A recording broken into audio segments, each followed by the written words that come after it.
There is a race none can win. No matter your skill or execution. Ladies and gentlemen, start your engines. No matter how hard you try. But if instead of looking to win, you approach it differently. If you control everything you can, while accepting anything you can't.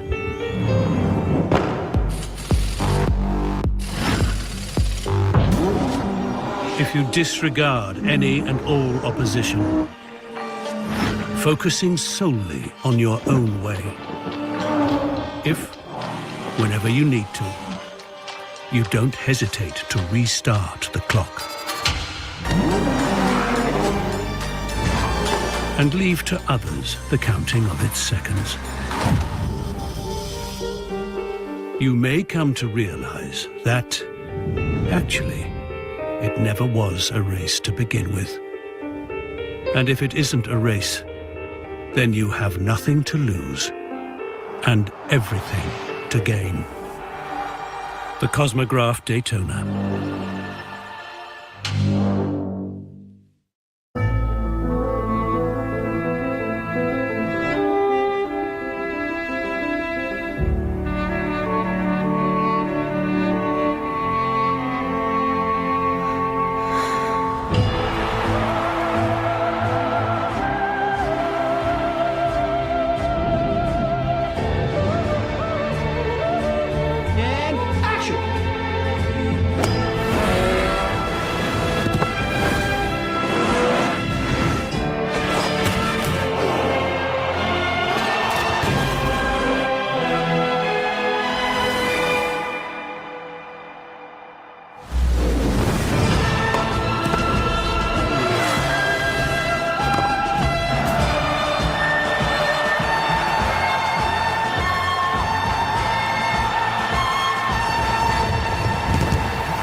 Yo, OC with you here on the original OC channel. It's Sunday. It's the beginning of June. It's the 1st of June, 2025. First day of the week, Sunday. Or is it the last day of the week? I don't know. Check your annual calendars. Check your perpetual calendars. I'm not quite sure. I do know it is the first day of the month. It's June 2025. OC is officially dubbing June as Rolex month. Rolex month globally. Now is the time. June is the month to reach for the crown. Reach for the crown in June. I will be choosing my next Rolex on the program today. Everybody, if you want to take part and join in, either hop on the panel or let me know in the chat. I will be selecting my new Rolex right here on the program, and I will be acquiring it in June. It may be June 2027, but but it will be in June. Maybe. Hopefully. We can only hope. Maybe September. Maybe next January, or maybe next April. I don't know. I have no idea. But I'd love to set my sights on a new Rolex. How about you guys? Let's I want this picture bigger. How do I make it bigger? Does that work?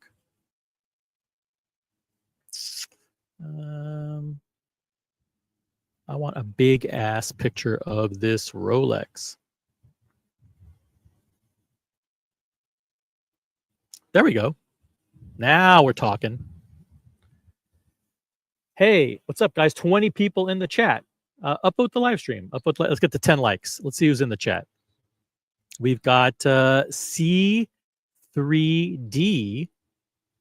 What's up, C3D? Kicking us off with a $5 super chat. Let's get this party started. Thank you, C3D, whoever you are. Thank you for joining the program. Really appreciate that. Great way to kick off the show. Guys, I want to know from each and every person watching, what is your next Rolex? What are you requesting? Let's turn it into a reality. Let's put forth a goal. It's Rolex June. June is now the official month of Rolex in the global watch community. Let's manifest it. Is that like a spiritual word? Let's manifest this. Let's make it happen. How about that? I like that better. Let's just fucking make it happen. If you want a Rolex, let's do it in June. Let's figure out how to make it happen. Let's not wait around and twiddle our thumbs. Let's just do it. We got Think Real in the chat. Think Real's a member of the original OC channel. Thank you for being a member. Make sure all of you guys are subscribed. You have notifications set to all. Make sure on your phone you go to Settings, Apps, YouTube, Notifications, and your phone is able to receive notifications. If you have a star next to your name, thank you very much. You're a member. Click on the currency icon. It's June now. It's June. You may have a new member milestone chat. You may have a new free super chat there. Check it out. Make sure you use it in the month of June before you lose it. And if you want to become a member, there is the link to the memberships. Got Scott Wexland. Scott Wexland is in PA. What's up, dude? Good afternoon, all. It is afternoon. It is not morning time. Good afternoon, all. I reached and picked up a Rolex root beer. That's the two-tone 126711 CHNR a couple of weeks ago. Next on the list is a Sky Dweller, but we'll have to wait until next year. I'm tapped out at the moment. Scott, congratulations for making your Rolex dreams come true. Congratulations on reaching for the crown. That's awesome.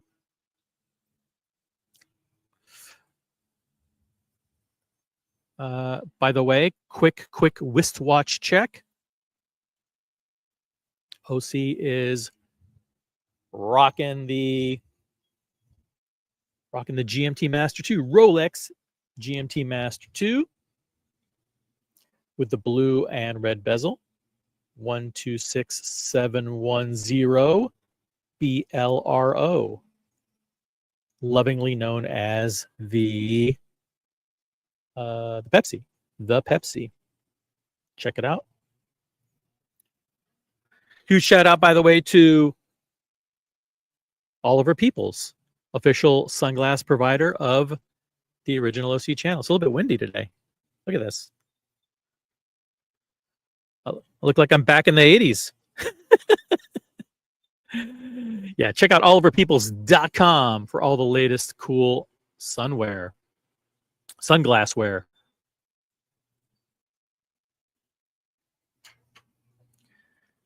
Let's see who else we got in the chat. We've got Dear Artifact.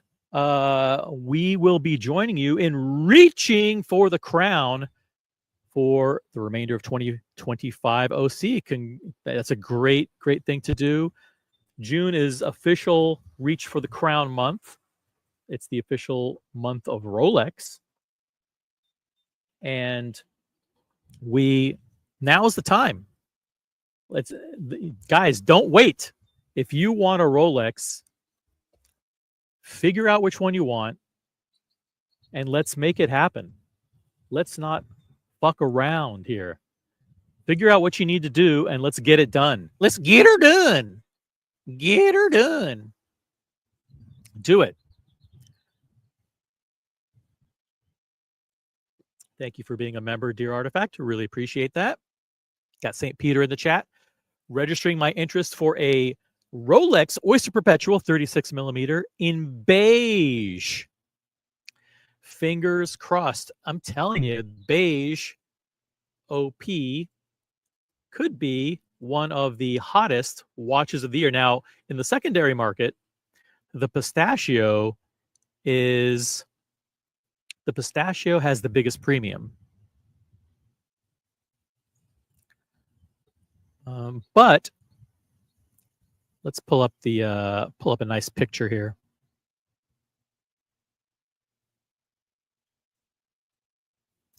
Pull up a nice picture of the trio of new colors in the Rolex Oyster Perpetual lineup.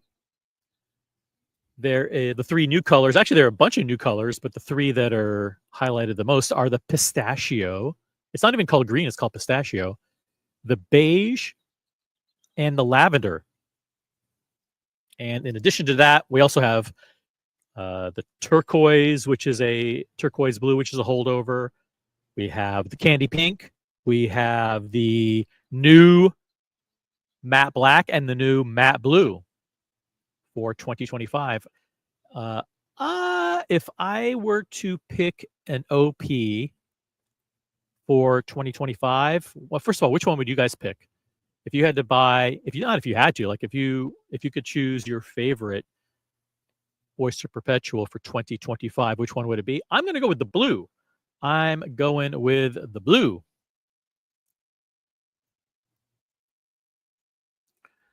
I don't even know if they have a picture of the blue here because so much of the focus has been on the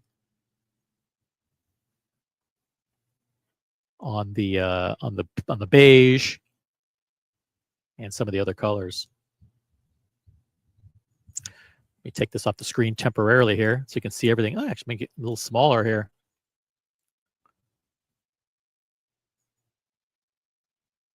There you go. Can you guys see that? By the way, quick audio check too. Just make sure you guys can hear me okay. Quick audio check. Check 1 2. Check 1 2. Let's make sure the audio is okay, guys. Yeah, I'm going to go with the blue. I'm going with blue. But St. Peter, we are with you. Let us know. Guys, just don't you registered your interest. That's all well and good. You need to make it happen. You need to go into these guys and say, hey, what do I need to do to get this watch? I'm looking to get this watch.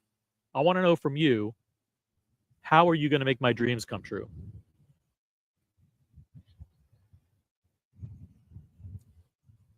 By the way, I'm out on OC patio, so it's a little bit windy. So if there's any wind noise or anything like that, just let me know, okay? Yeah, boom. See, check it out on OC patio.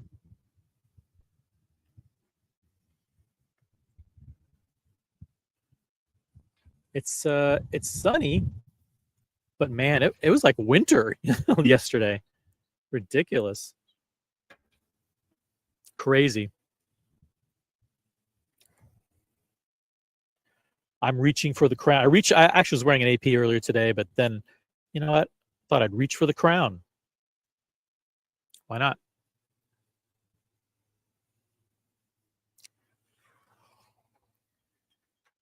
Yeah, I'm going for the blue. Which one do you guys want? But St. Peter, get it. Don't waste time. Get it. LC in the chat, member of the OC channel. Bruce Wayne on Jubilee coming this year. LC, make it happen. Don't waste time. You have to turn that into a reality. Are you sure it's coming? What do we have to do to make it happen? We need to make it happen. Don't just sit around, guys. Don't just sit around. Make these dreams come true. You're in competition with a lot of people for these watches. Got Peruka in the chat. What's up, Peruka? Good to see you here.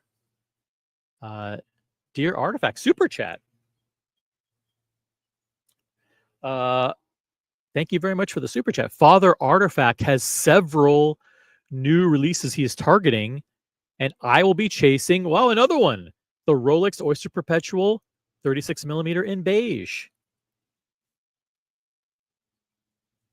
Another one. Another one.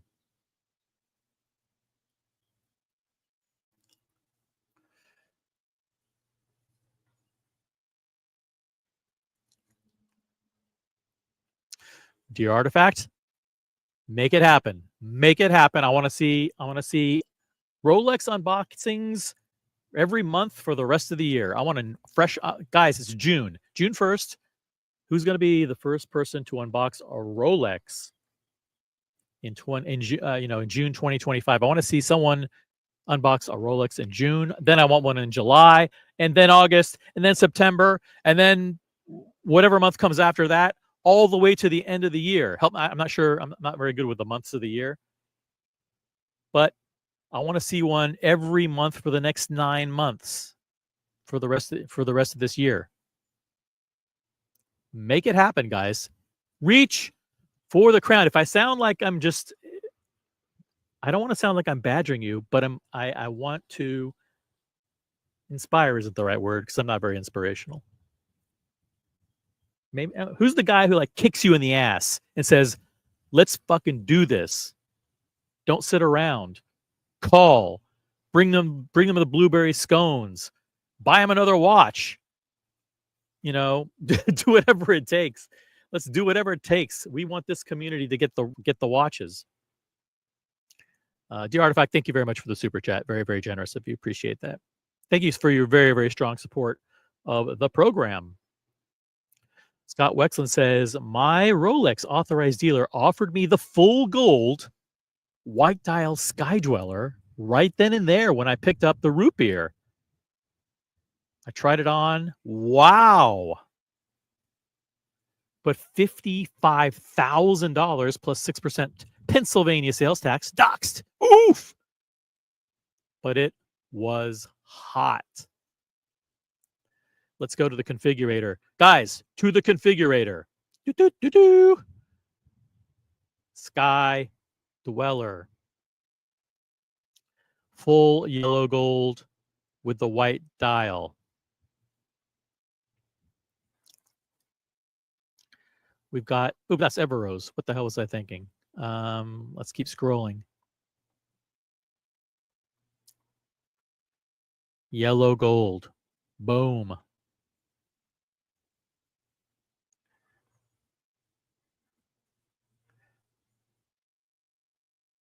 Oh yeah, baby. 56,000.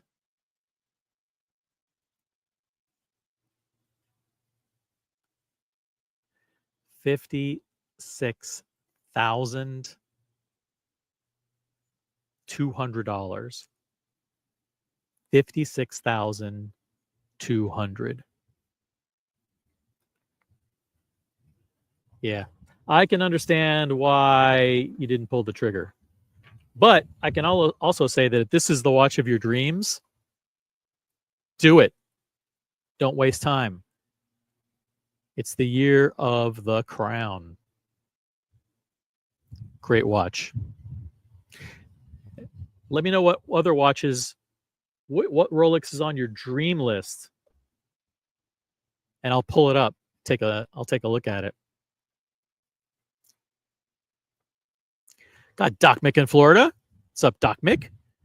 Got Matthias, member of the OC channel. Don't get the gray poupon. Oh, you're referring to this. The beige, I guess the informal nickname for the beige is the gray poupon. Pardon me, do you have any gray poupon?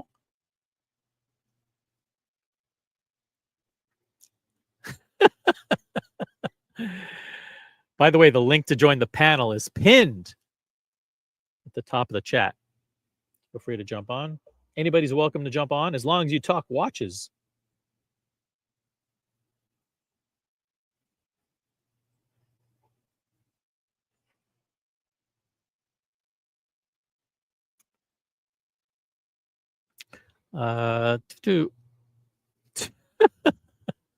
Even gay guys say those colors are whack. Matthias, come on. A lot of people like these colors. A lot of people love the beige. A lot of people going for the pistachio. Pistachio, by the way, is going for around $20,000 in secondary. The beige is over $15,000 in secondary. So these are hot. They're hot, baby. Haruka says the beige is really cool. I like the beige too. I'm not going to go for the beige. I'm actually not interested in the Oyster Perpetuals. They're cool. If I were to buy one, though, I'd buy the blue.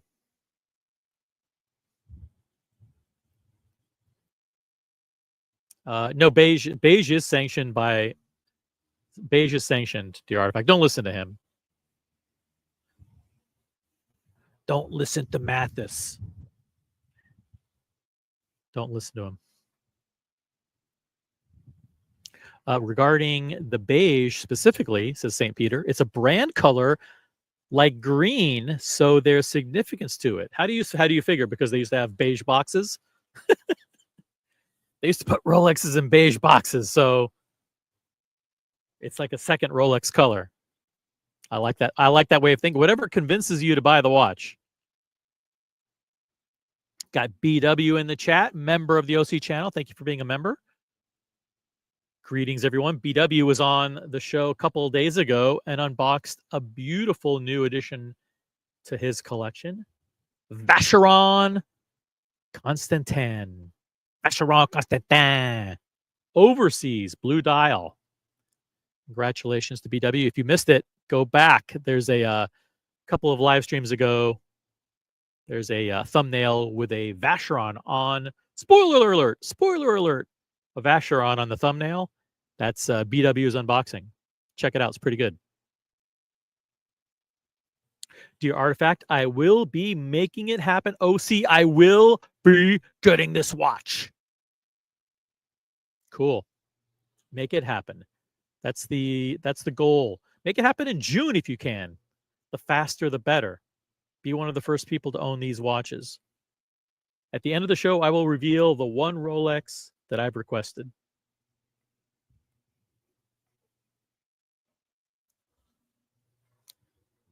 Got Jen G in the chat. What's up, Jen G? Who else do we have? Is that it? Guys, type in a comment. We have 40 people in the chat. We need more people typing in their first comment so I know who's out there. C3D now. Buy what you like or nothing at all. Well, you know, I'm not sure if I 100% agree with that. I think you need to be careful. It's you can't just buy what you like or buy what you love. Don't listen to people who say buy what you love. Wrong advice. Wrong advice. Do not buy what you love. Buy whatever. Buy whatever. First of all, you have to buy from the big four. Sorry, guys, but it's true. It really is true. Are there exceptions to the rule? Sure, there's exceptions. Like BW, he bought a Vacheron overseas, blue dial. Of course, that's approved. That's approved. Did he seek approval in advance? No. You know what? But he went out on a limb. He took a risk, and that one's good. But other than that, you guys probably generally have bad instincts. Let's be honest. You guys are you need guidance. You need someone to put the foot down and say, you know what? I understand you may like that, but don't buy it. And that's the overwhelming majority of things out there. Unless, of course, you're reaching for the crown. Reach for the crown or Patek Philippe. And you are golden. I guarantee you, 99% of all Rolex and Patek Philippe are approved. So I would say this: buy whatever we approve or nothing at all. How about that? Let's just change your slogan a little bit. Let's change it to the truth. Let's get rid of the buy what you like part. Let's just fucking nix that. And its brother is buy what you love. Let's just chop that out too. Don't even consider it. It's buy whatever is approved by the colony or nothing at all. That now we've got a motto. those are words to live by right there in the watch collecting community.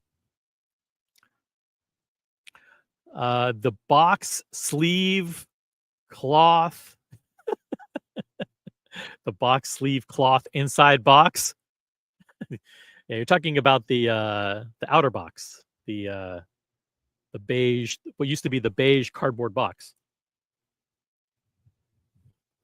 the outer box. Yep. Other than that, I don't think beige is an official Rolex color. I think green is. It's Rolex green. It's green and nothing else, as far as I'm concerned. Which, by the way, I don't own any watch with green. There hasn't been one that I really, really thought was awesome. I don't have a Hulk. Never bought a Hulk. Never bought a Kermit. I don't have anything with green in my collection. Hey, got Chicago's in the house. Johnny O, what's up? Brian the Pipe is not in the chat, but he is a member. Thank you for being here, Brian. The Artifact says Christie's auction 2060. That's right, 2060. Just a few short years from now. Next on the docket, a very rare Rolex Oyster Perpetual with a limited run, featuring the beige dial, mimicking the color of Rolex outer boxes from yesteryear. A rare and exceptionally well preserved Oyster Perpetual with the historical in the historical Rolex beige color.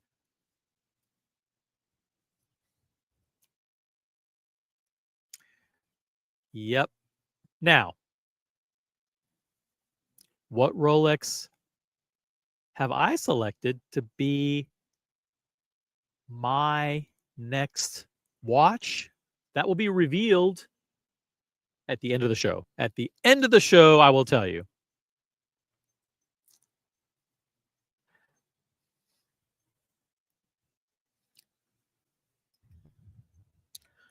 Huge shout out to Wayne's World. What's up, Wayne? Good to see you in the chat. I reached out to Wayne a couple days ago because I hadn't seen him in the chat. I'm like, yo, Wayne, where the fuck have you been? He's like, hey, OC, I've been busy. It's like, busy? We missed you, man. Wayne's World is in the chat. Wayne's World, along with No Biggie Sal, were the first two members of the original OC channel way, way, way back then. Back in the beginning, when this channel was first created in the throes of mid 2024. Yeah, that's it. Well, good to see you, Wayne's World. Hey, Peruka, what's up? Yo, yo, yo. Hello. Yo. Yeah. Is my mic working? Mic works perfect. Let me just turn up the volume and crank you up so everybody can hear you. Let's do a quick audio check. So check 1, 2. Audio check 1, 2, 1, 2. Hello, hello. Peruka, by the way, for those of you who don't know, I think most of you do know, is in the heart of watchmaking paradise. It's true. He's in Switzerland. Oh, I thought you were gonna say Guangzhou, but yeah, sure. Guangzhou? Yeah, or Shenzhen, you know. Shenzhen. That's not watchmaking paradise. I wouldn't even call that paradise. Hellhole, some of those places, to be honest. So yeah, how are things going for you, man? Doing okay. Doing okay. Busy with work? Yeah. You know, same old, same old. Now, Rolex isn't your favorite brand, is it? No. It's a good brand, but it's not my favorite. Good, but not your favorite. Yeah. I would say that is Rolex my favorite brand? I'm going to have to say yes. I'm just going to have to say yes. It just is. But that doesn't mean, and just because 2025 is the year of the crown, that doesn't mean there are other good brands out there. It just means you shouldn't buy them. They're still Wait, good. why is it the year of the crown? I don't know. I think we just dubbed it Year of the Crown. Oh, it's Why not? Yeah, self-diagnosed year of the crown. We self-appointed 2025 as Year of the Crown, and June, by the way, as the month of Rolex. If anybody ever wanted to get a Rolex, don't waste time. Just do it now. Don't waste your time. Just make it happen. Have you? Now you have some beautiful pieces in your collection. Absolutely stunning. Have you been thinking about making any changes? Okay, you have a tight but powerful collection, if I may say so. Yeah, I've been thinking. First of all, yes, Brian, I still have my hair. Thank you.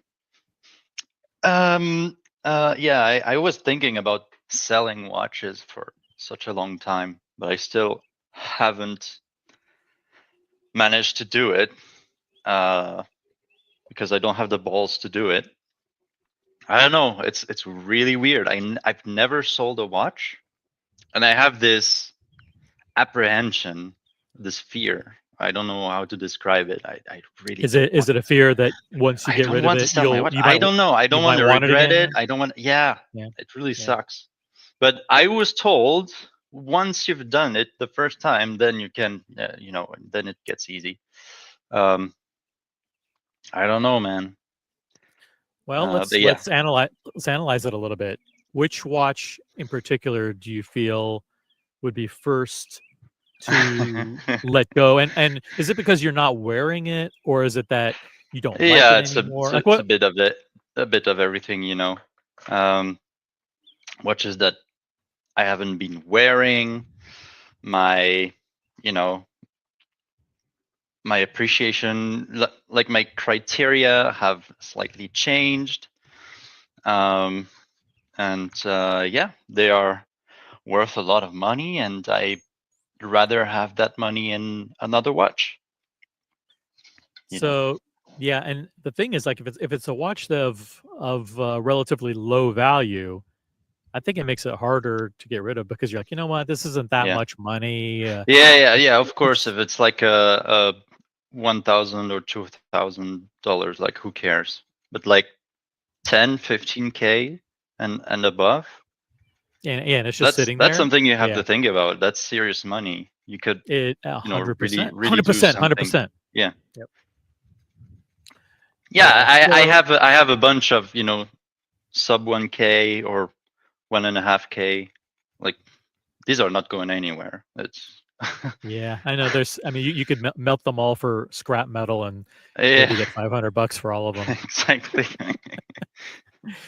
Which is why I highly recommend guys don't buy watches under $10,000. Do not buy any watches under $10,000 unless it's a Speedmaster or an Oyster Perpetual or a Seamaster or something like that. Anything else from any brand that's under $10,000 is probably something. Listen, I know the level of the collectors out there. People who watch this program are smart collectors. They're already seasoned enthusiasts. They already have at least one Rolex. They probably have several watches over 10,000 in their collection already. So don't go down. You'll end up regretting it. It'll just end up sitting in a drawer somewhere. You don't need that. So let me so this one watch, which might be the first one, I don't want to say on the chopping block because that's very disrespectful because it served you well for many years and you want to treat it with the respect that it deserves. But can you tell us a little bit about it? Which one is it? It might help you to talk through it because if the audience reacts like, you know what, fucking get rid of it, it might help. I have two watches in particular that I want to. If you have links, drop in the private chat and I can pull it up so everybody can see it. Or if you have pictures. Oh, it's easy. It's my Rolexes. Oh, okay. All right. So I want to get rid of my Rolexes because I don't wear them anymore. They are very valuable, and I really want something else. I have bought a Batman. Okay. 126710 BLNR. I think it was 2021, the same month it came out. It was announced. It was announced at Watches and Wonders, and the month after I got it. I was really happy. But today, even though I love the watch, I really love the watch, I don't wear it anymore. It's just, for my taste, it's just too big and too clunky, and yeah. So right now it's sitting in my bank vault. I love having it. I love looking at it, but I never wear it. And yeah, it's been maybe a year and a half. I haven't been wearing it because I would consider that I have so many better watches to wear, and that are more comfortable to wear, not as flashy, you know, a bit of everything. So yeah, that would be the first one I would want to sell. What do you think? Let me pull up. Well, since you mentioned that there was two, yeah, let me just pull up a quick pick here. Just to, not that anyone needs to be reminded. Crap, how come I can't find a Greg, yes, I do, but it is my personal account, so I don't share it. Yeah, I am one of the lucky few people, by the way, that is allowed to follow you, if I may say so. Oh, maybe did I allow you? Oh, let me block you real quick. Maybe, yeah, please, yeah, do it quick. Yeah, here it is. The Rolex GMT Master 2, 126710 on the Oyster bracelet. Now, this is a watch that you can sell for over the retail price at which you bought it. Yeah, I think it would be, and mine is in very, very good condition, like no scratches at all. Maybe some micro scratches on the clasp. That's to be expected, you know. Yep. The rest of the watch is pristine condition.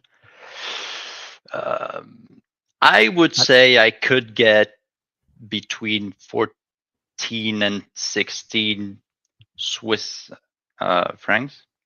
Whoa, that's very, very high prices. Yeah, I know. But yeah, that's what I would be thinking about. If you could get that for this watch, ooh, I would say. Well, obviously not at the big traders. You know, they would lowball the hell out of me. But I could sell it, you know, myself as a particular, and yeah, I think I could fetch at least 14,000 Swiss francs. I think it must be doable. It's good to know. Scott Wexland, by the way, contrarian position. I would not sell it unless you need the funds for your next piece, but that's just me. Okay. I need the bonds. I need it. If I want to buy a new watch. Need is relative. No, I don't need it, but I feel that it makes sense instead of just piling up watches to, you know. Yep. What is the second piece? Is it a second Rolex? Yeah. So the reference is what is it? 114300. Okay, that's an Oyster Perpetual. Yeah. Which dial? 39 with a white dial. Oh, you can't. You can't. It is a great watch. Amazing. It looks so good. It looks so good. And I think this is one of the most perfect Rolexes. But it's too big. It's too big for my wrist. Every time I put it on, I'm like, it doesn't fit that well. And then I put it back in the box, and then, yeah, I think this one has been like 3 years. I haven't worn. And same, mine is Not even a hairline scratch anywhere. 0. So perfect condition, box papers, everything you need to know. Everything. I have it all. Turning this into the OC shopping network here, because I And know there are people that would kill to bought have this one, and I bought this one mainly because it was a killer deal. I bought it for 6,000. 6,000 Swiss francs. Yeah. At these the are probably, you know where, at the CPO, when they firstly announced the CPO, it was like only Brucker in Switzerland, and it was one of their first watches. At first they didn't have an idea. They didn't know what the fuck they were doing. The prices were everywhere. Some were overpriced as hell, some underpriced. It made no sense. But yeah, I saw this. I was like, let me get this. Let me get this. Yeah. I These love in the United this watch. States, I think they're around 9 or 10,000 US. Yeah, I think I could, once again, if I sell it myself, person to person, I could ask maybe 8. I would be okay with 8. 8, which is around 90, maybe $9,600 US. Yeah, approximately. Yeah. I think if there's anybody in Switzerland or close by that wants this piece from you, reach out to me. I can put you in touch. I'll even be the middle person, or I'll put you in touch with Peruka directly. So I would buy this piece. This is awesome. I just don't want to. Next time I come to Switzerland, if you still have this piece, here's a pact. If you still have this piece by the time I come to Watches and Wonders, or maybe we'll meet. Are you coming to Dubai? Geneva Watch Days, maybe before. Geneva. Yeah, I don't know if I'm coming to Geneva Watch Days, but if I end up coming to Geneva Watch Days, or my next trip to Switzerland, if you still have this watch, love to have this piece. Awesome. The Artifact in the chat says, if you sell the OP39 in white, you are selling a unicorn. However, I do agree on the size. Unicorn in the sense that it was only made for like a year or two, if I recall. And there's something so sweet about this one with the white and the black and the no date. Perfect. Well, what are you thinking? I mean, let's say you sold this one and the Batman, and you ended up with, let's just say, round number $25,000 or $28,000, something like that. Yeah. Let me show you. Is that okay? So you already got something in mind. Is it Patek Philippe? No. Nope. Let me find the exact reference. Shit. Sorry, we got nothing to do. We got all day. It's Sunday. Da-da-da. Guys, upvote the live stream. Upvote the live stream. 60 people watching right now on this Sunday afternoon. It's Rolex June. We're kicking off June with Rolex talk. And Peruka's here to tell us what he's doing with his collection. Selling, maybe potentially offloading a couple of Rolexes. Uh-huh. Let's get to 30 likes, guys. 30 likes in the chat. Okay, let me find you a good picture. There is it. There it is. Up.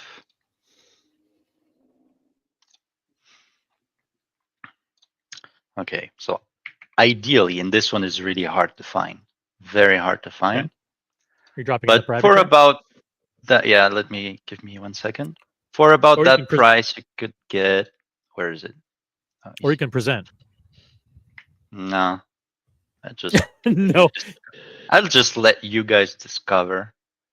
Am I linking the right thing? Yep. Oof. Greg, by the way, says, I used to listen to you back in the day. You know, When we were young. Peruka and I were on this the same channel together. We started off together on the same panel. Oh, this is a beauty. You're going to get a lot of people who say you should do it. Yeah. That is what I have been lusting over for the past 2 years, I think.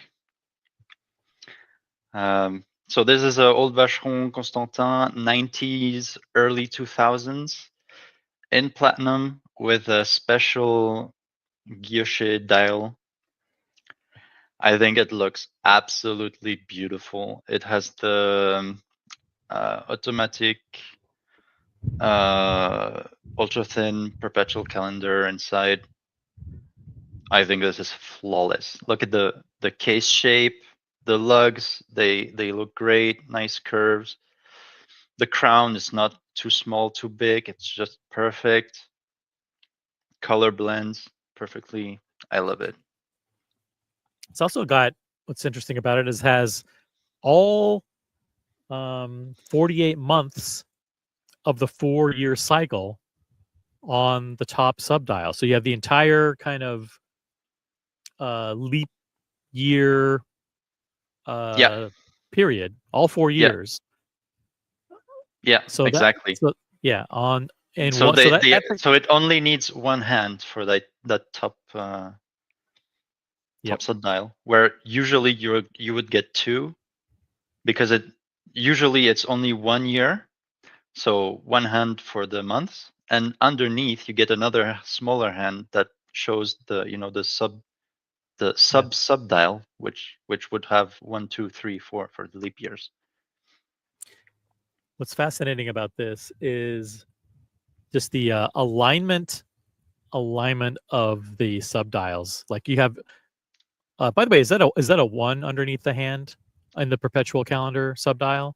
Like, does it say 1, 2, 3, 4, or does it say L? Do you know? I don't know. I don't know. Yeah, because like if it's 1, the question is the 1 the leap year or is 4 the leap year? Usually the 4th is the leap year. 4 is the leap year? Okay. Yeah.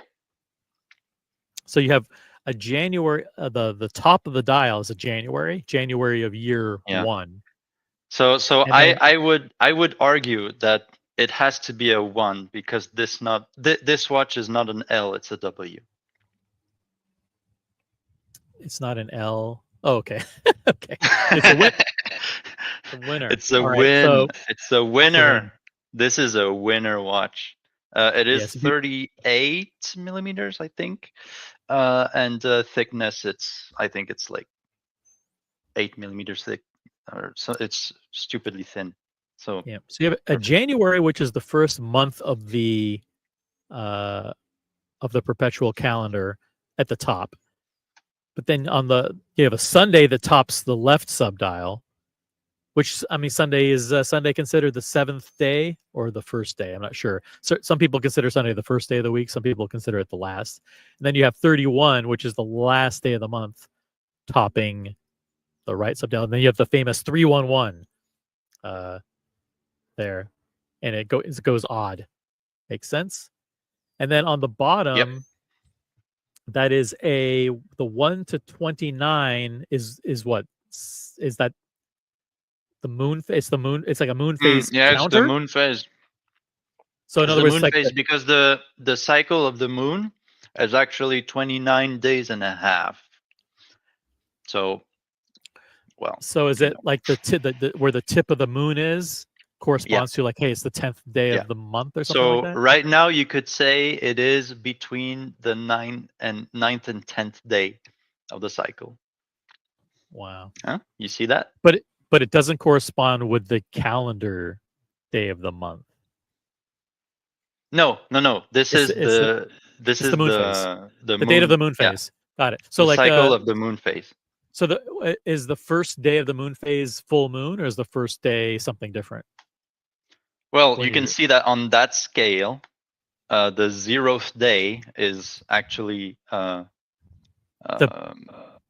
the beginning moon of the is moon. hidden. Yeah, new gotcha. moon, exactly. And then at the bottom you have, is that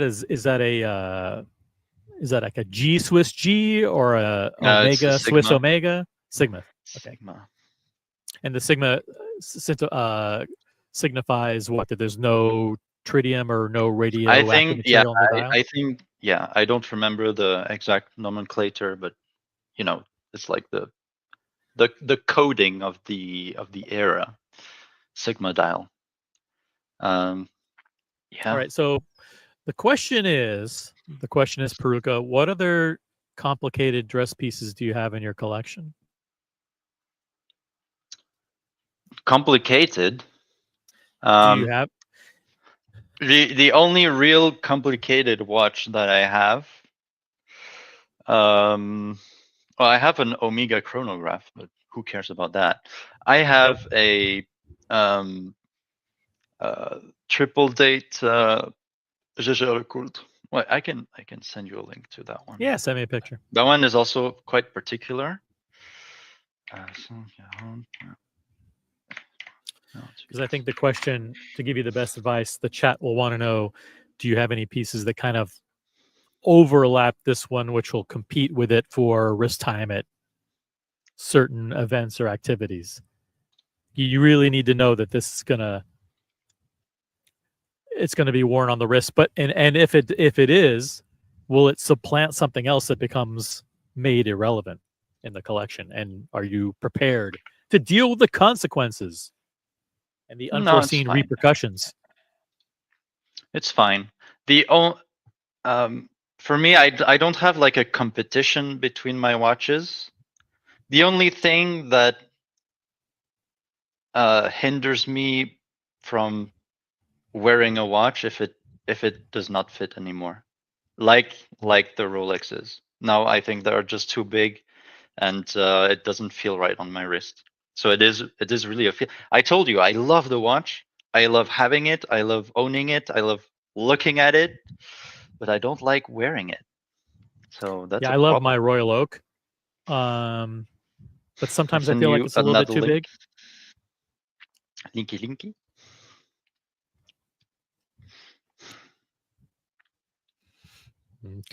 Okay. Just make sure I don't.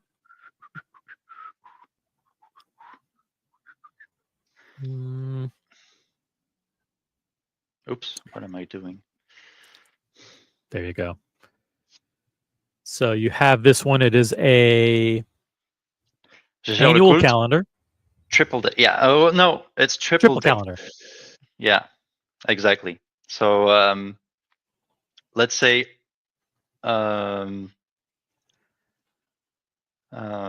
it doesn't take the 30 days of the month into account. So basically, an annual calendar, it's okay for the whole year, but my watch, every two months, I have to correct it because it's not smart enough to know which month has 30 or 31 days. That's why it's not called an annual calendar, but a triple date or triple calendar. And this is a steel watch? No, this is platinum. Oh, platinum. Yeah. So you can tell the steel version, I think, looks way uglier because it has a black dial, but the month and day indicators are hard contrasted by red marking on a white background. I think it does not look good at all. It also exists in white gold or yellow gold. This one has a silver dial, and the blue dial is for the platinum. And it is, I think it's limited 250 pieces. And wait, does it show it? If you go all the way to the last photo. Oh, actually, the second photo is so good looking. But if you go to the last photo on the listing,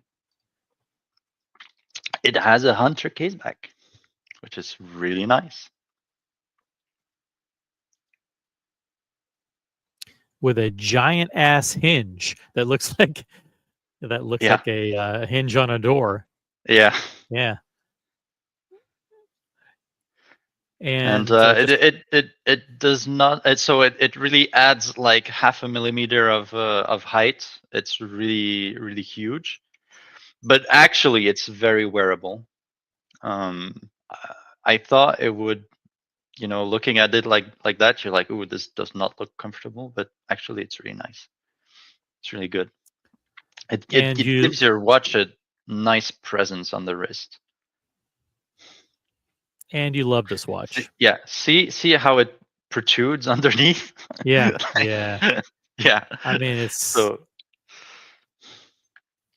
Yeah, I personally have been looking for watches that don't have that. Rolexes notoriously have, some of the width, some of the height. Yeah, big hidden under the case. Yeah, like that makes them appear slimmer. But I mean, yeah, just for the fun of the party trick of revealing your watch, they look at it and you're like, oh, let me show you something. You just open the watch and they're like, oh God, that's so good. How much? So it's one of 250 pieces. It's in platinum, and you love it. So there wouldn't be a chance that that this doesn't get worn or competes with wrist time, or no. And even if it did, you love this. Okay. Damn it. And so I have it. By the way, guys, be careful. So obviously I got it, vintage, secondhand. When you buy those kind of watches, especially in precious metal like this, make sure that you have the buckle or clasp that comes with it, because I've seen a few listings of it. There's not many, but you have maybe once or twice pop up, on the market per year. And some of them, they come without the butterfly clasp. So mine is a deployant. It's not a butterfly. It's a deployant in solid platinum that JLC does not make anymore because they are stupid and they cut costs and they make dumb decisions. Now, if you buy a solid platinum watch, even if it's a $400,000 gyro tourbillon, Westminster chime, blah blah blah, the deployant that come with it is a white gold, and some people, they don't really like that. So what do? They buy on the second market the old platinum JLC deployant clasp, and so now it is very, very expensive to find one. So I would say half of the cost of this watch is just the clasp. I think it's like $6,000 for the deployant. Ooh, ouch. Yeah. So you would get. Hold on, let me just go back to the. I've got gazillion tabs open.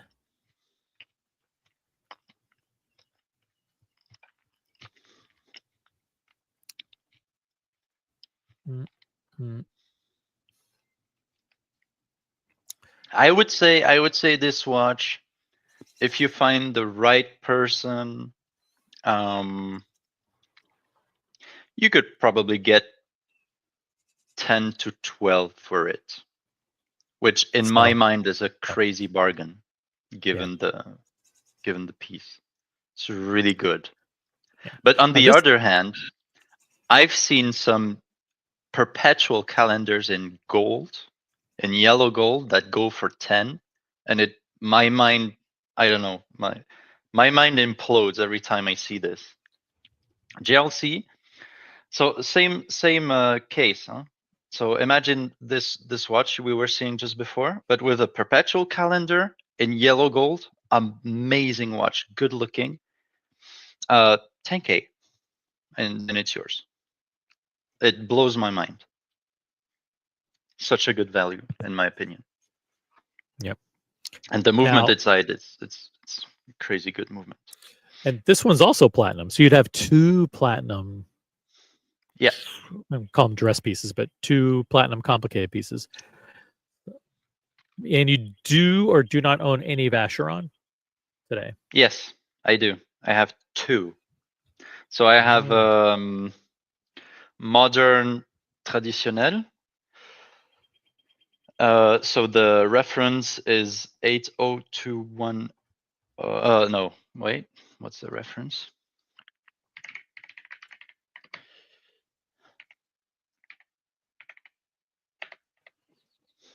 It's 82172. I have it in white gold, and I think it's a great watch. I love it. I got it secondhand for peanuts, which is crazy.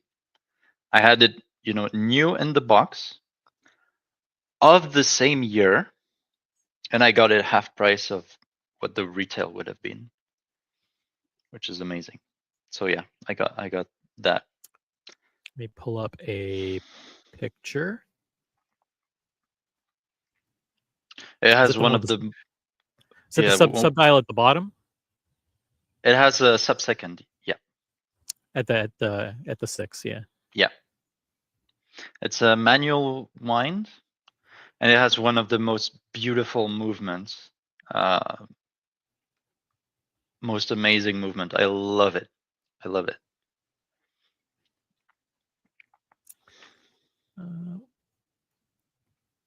Let me pull one up on eBay here.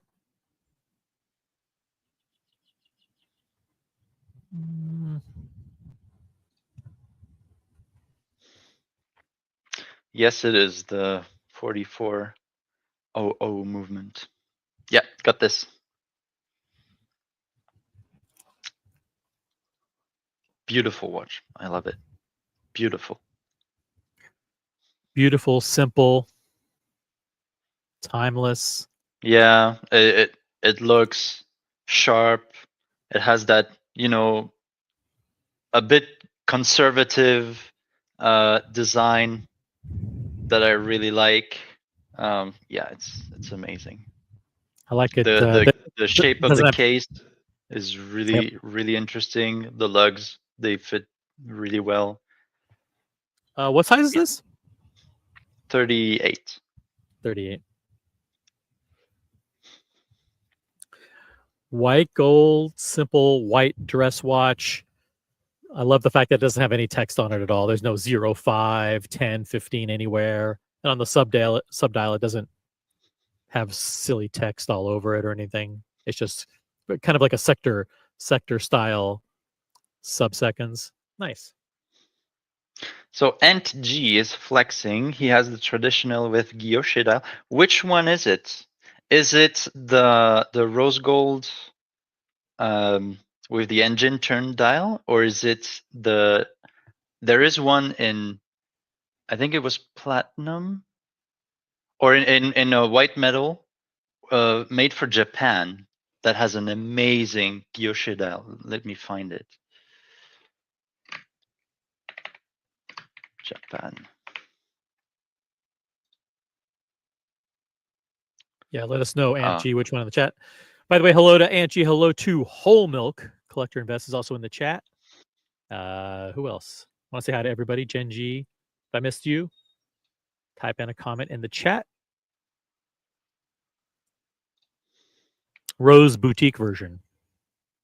Nice. I love it. Let me see if I can find that one.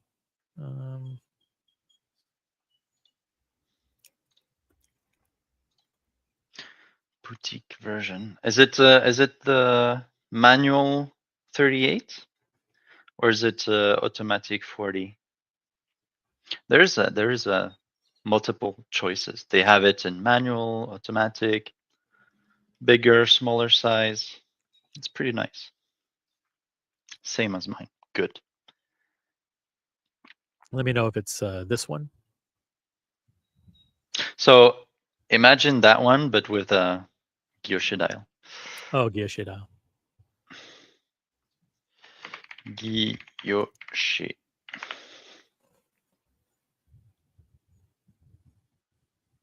It was actually it was made popular by Andrew Morgan.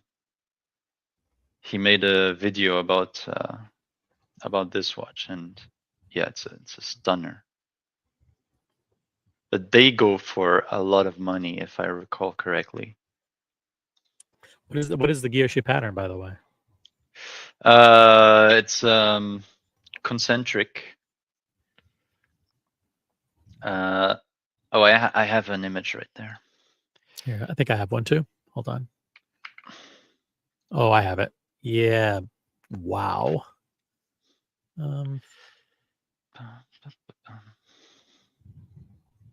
Yep. That one.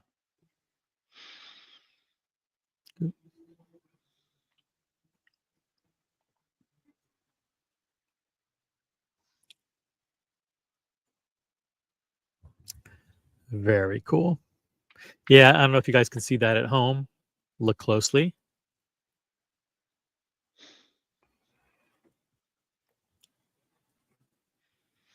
I've linked a close-up of it. Man, that looks really good. And this one you never see.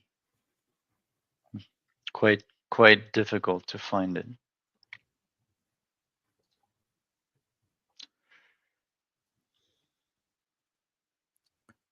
Yep. Sweet. Congrats, Aunt G, for having that in your collection. All right. And so and then you have another one too. Yeah, I have a vintage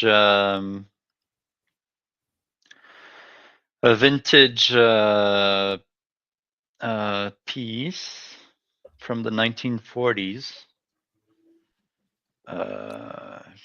Do you also have a Breguet in your collection, or is that a dream watch of yours? No, I'd love to, but man, it's fucking expensive. So it's the Breguet Tourbillon, right? Oh, I'd love that. Yeah, but that's definitely dream watch. It's not out of reach though, right? Not insanely out of reach. Not out of reach. Oh, come on. You know those I'm sorry, I don't want to swear, but those websites that have photos that do not load. Enlarge. Yeah, I mean, it's it makes me go insane. Yeah, there's so many bad websites out there for selling watches. Very frustrating, especially when you're doing live stream or you're producing like Peruka's doing for me, pulling up images. Open up this link and be amazed.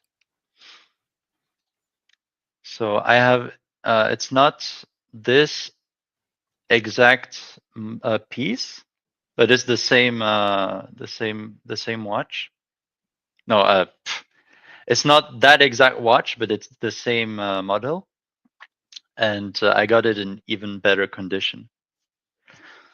So it is a steel Vacheron Constantin in a steel case, and it has those big military style radium hands and radioactive. Very radioactive. Well, you know, as it is in the watch, it's not harmful at all. But if you open a watch that have some radioactive paint, if you open it, you have to be very careful not to breathe it in. Then you're fucked. Yeah, I mean, this whole idea of putting plutonium into watches, whoever came up with that idea?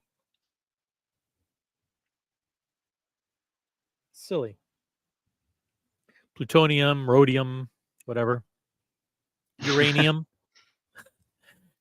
This is nice. It's got syringe hands. This kind of reminds me stylistically of like a very, very vintage version of the current Patek Philippe pilot watch with the syringe hands, the big pilot style. Yeah. Numerals. So these were made in the early 40s. So it was definitely, you know, a military style watch. So that's pretty cool.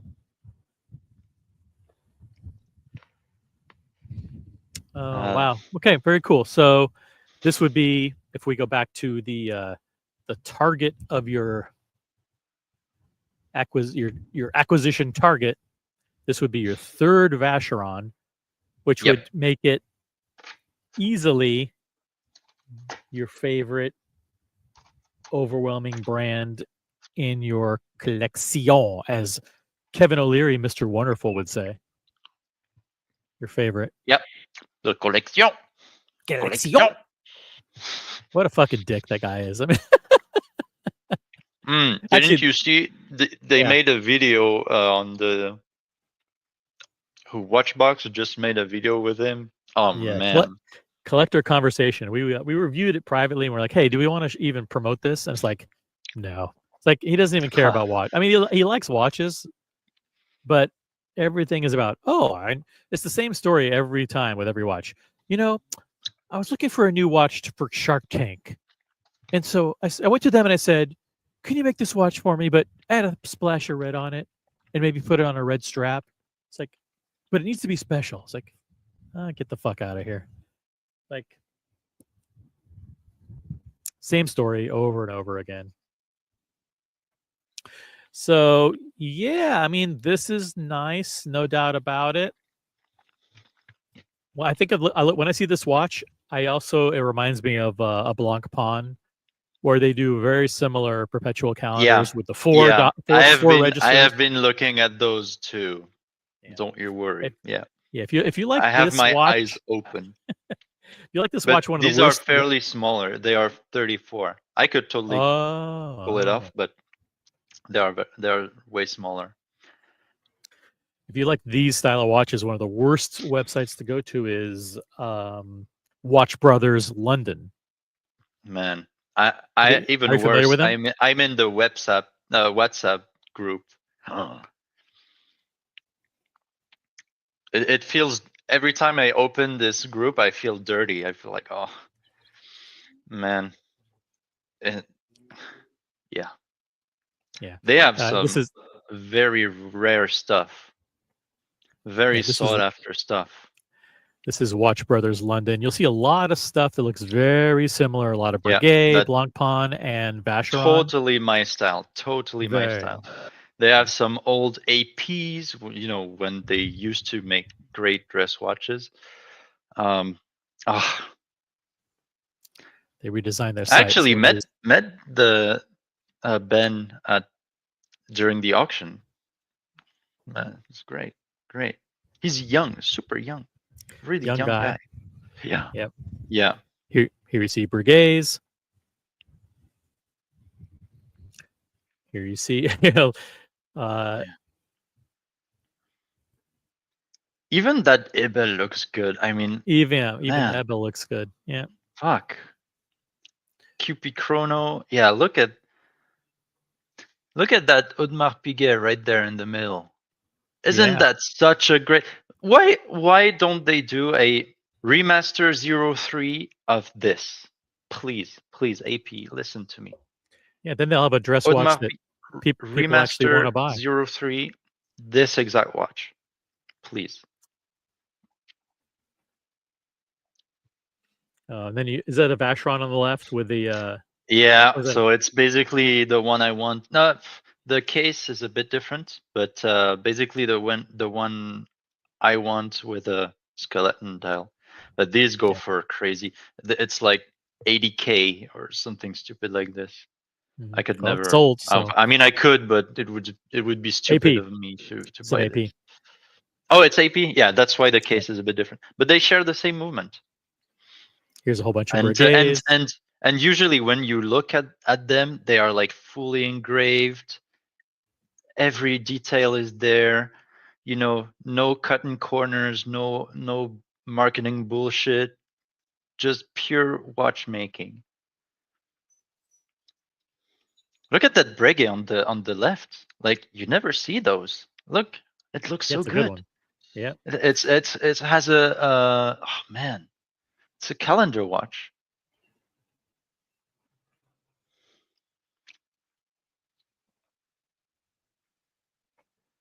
Here's some ones that I don't love. Boom. Oh, Circa 1990, 43531 platinum perpetual calendar. Crazy dial. Look at the AP on the left with a fully engraved dial. Oh wow. It's like, man. What is it, like a Duesenberg? Oh, Rolls-Royce Phantom 2. Yeah. Man. Imagine And you being can a see the Rolls-Royce fan plates having underneath. That is so cool. You can see the plates beneath it. Isn't that so cool? That is so good. So good. You know, AP used to be a respectable brand. They used to make nice pieces like that one on the left.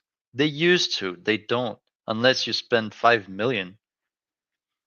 And they do, and they only do it with, you know, bullshit collaborations with some stupid modern artists who draws a Mickey Mouse on the watch, and that's it. I mean, come on. Look at this. That's not even the same league. Let me wow the audience with something incredible here. Right? Look at that.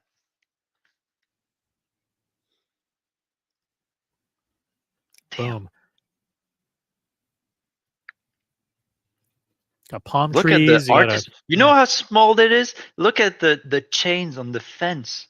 Everything is hand carved and hammered and chiseled. And, you know, you want something like this today, it's going to be $500,000, or I don't know. It's going to be crazy if the brand accepts, because today they don't have the balls to do this anymore. And it's a shame. No, they don't. By the way, if you want this watch, it's not $500,000. This watch is available today for £22,000. Yeah, I think it was sold. I think it was sold. This one is available. Oh, it is? This one's available. And even look, it has browned hands to go with the sculpture. Browned hands. That's not patina, or I don't know what the fuck buzzwords you use. This was a design choice. Yep. Amazing. Shit like this. Let me pull up a picture of the back. Oh.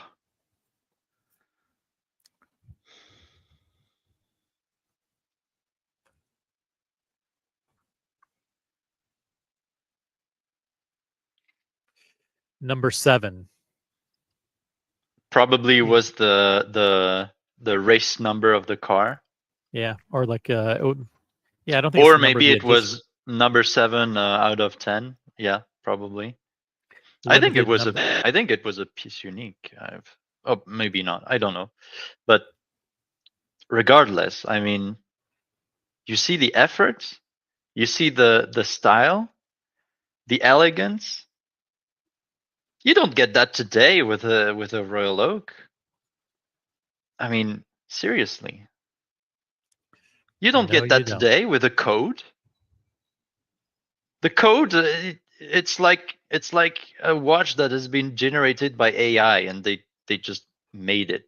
And here, get your watch and get out. Look at that. Can you see the 3-dimensionality of the engraving? If you're a fan of vintage cars or a fan of luxury cars or Rolls-Royce and or AP, that would be a great watch. 22,000 pounds. Angie says, this is class. Thank you. SE in the chat. Good morning, SE. SE says, look who's on. Pirok. That's right. The new tag Pirok. team. Pirok. All-Star 2 punch panel. Greetings from Germany. Oh, no. You know what it is? It's Pyro C. Oh, man. I love it. It's Pyro C. Well, I like that. What's up, SE? Good to see. Yeah, we're just going through some. We were just reminiscing about when they used to make great watches in the 90s, you know. Yeah. Unlike today. Here we got a couple of Gerald. To be fair, this applies to every brand in existence, not only the 3 big brands. Sadly. I mean, this Watch Brothers London is the website. If you like this style of watches, complicated, smaller dress pieces with the 4-dial layout design, that's what they gravitate to. So these are some Gentas. They have Genta, Blancpain, AP, Vacheron, and Breguet. Pretty much, they specialize in those. Check them out. I bought my King Midas, by the way, from Watch Brothers London. See what else they have. Ooh. It would have been really funny if you said someone totally different. I know, but here's a Blancpain. They've got the half moon there. It's still a very attractive watch. Yeah, that's nice. Porcelain dial, nice proportions. See, that one has two hands on the top subdial. But this one is 38, so it is very, very wearable. Yeah, it's great. I got to watch for Buckley. I think it is. I think it's 38. Huh? Is it? Check this out. Or is it the 34? Breguet. Breguet, but look on the bottom. Tiffany. Tiffany and Ka. Yeah, and Ka. Look at the engraving on every part there. Yeah, it's great. All right. Yeah, Breguet, another one. They used to make cool pieces like this. They don't. Now you have the fucking Marine and I don't know what. And if you want something interesting, well, you have to pay 250,000 for a tourbillon fusée. Well, I'm not paying that. Newsflash. No, me neither. So fuck them. But if you just joined us, Peruka is thinking about making a move, and this watch has been haunting him. It is Guilloche dial perpetual calendar Vacheron. And so he may just be consolidating the collection just a tad.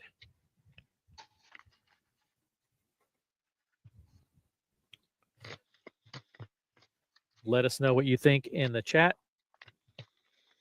By the way, upvote the live stream. Don't forget to upvote the live stream. We have still over 50 people watching on this Sunday afternoon or Sunday evening, depending on where you are. Let's get to 30 likes, guys. 30 likes.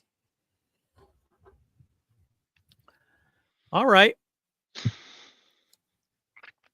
Now, back to Rolex. Because it is the month of Rolex. Is there any Rolex that you would consider? Let's say you needed to swap out of the Batman and the Oyster Perpetual 39. Is there any modern Rolex that you would consider choosing?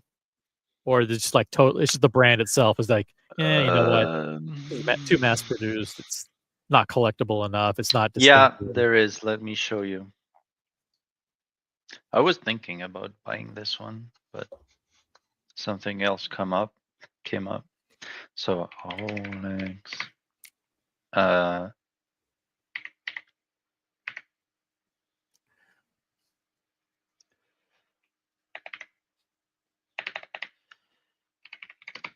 Give me 1 second. Yeah, we're not going anywhere. It's the original OC channel on YouTube. Sunday afternoon. What's up, guys?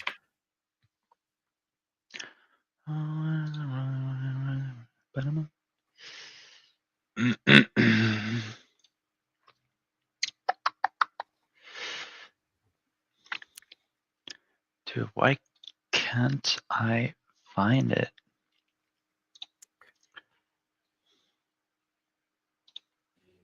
What model is it? Give me 1 second. Oh, there it is.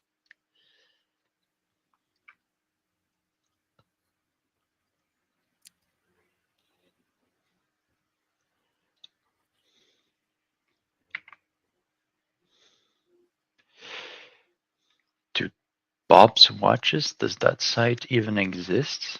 Yeah, they're a big secondary dealer Yeah, in but California. I thought they popped out of existence. I never heard about them in like a year and a half. I want this. I sent you the link. I think they are still around. Oh, this one? Let me see if I can. Well, it doesn't have to be that exact one, but I want this configuration. Okay, let's. Okay, now I will let you, as a Rolex expert, debunk this watch for me. Well, let's see what we have here. This is a platinum day-date, but it is a 36 millimeter. It yeah, is, it has to be 36. 36. So day-date 36 platinum. So let's see here. I mean, so it doesn't have the. This is before the time of the deconstructed Romans. This is no loom on this, which is actually I like. It has the old style sticks, the old style batons. This has not a smooth bezel, but actually a domed bezel. So, and the domed bezel is, it's like it's a dome bezel. Then it looks like there's an inner ring, which may be a optical illusion because of the crystal. And then it has a Roman numeral track or Roman numeral railroad track, not for the, well, for the seconds, seconds and minutes, actually, technically. Actually, those are hours. Sorry. So the hours are actually in Roman numerals along the railroad track.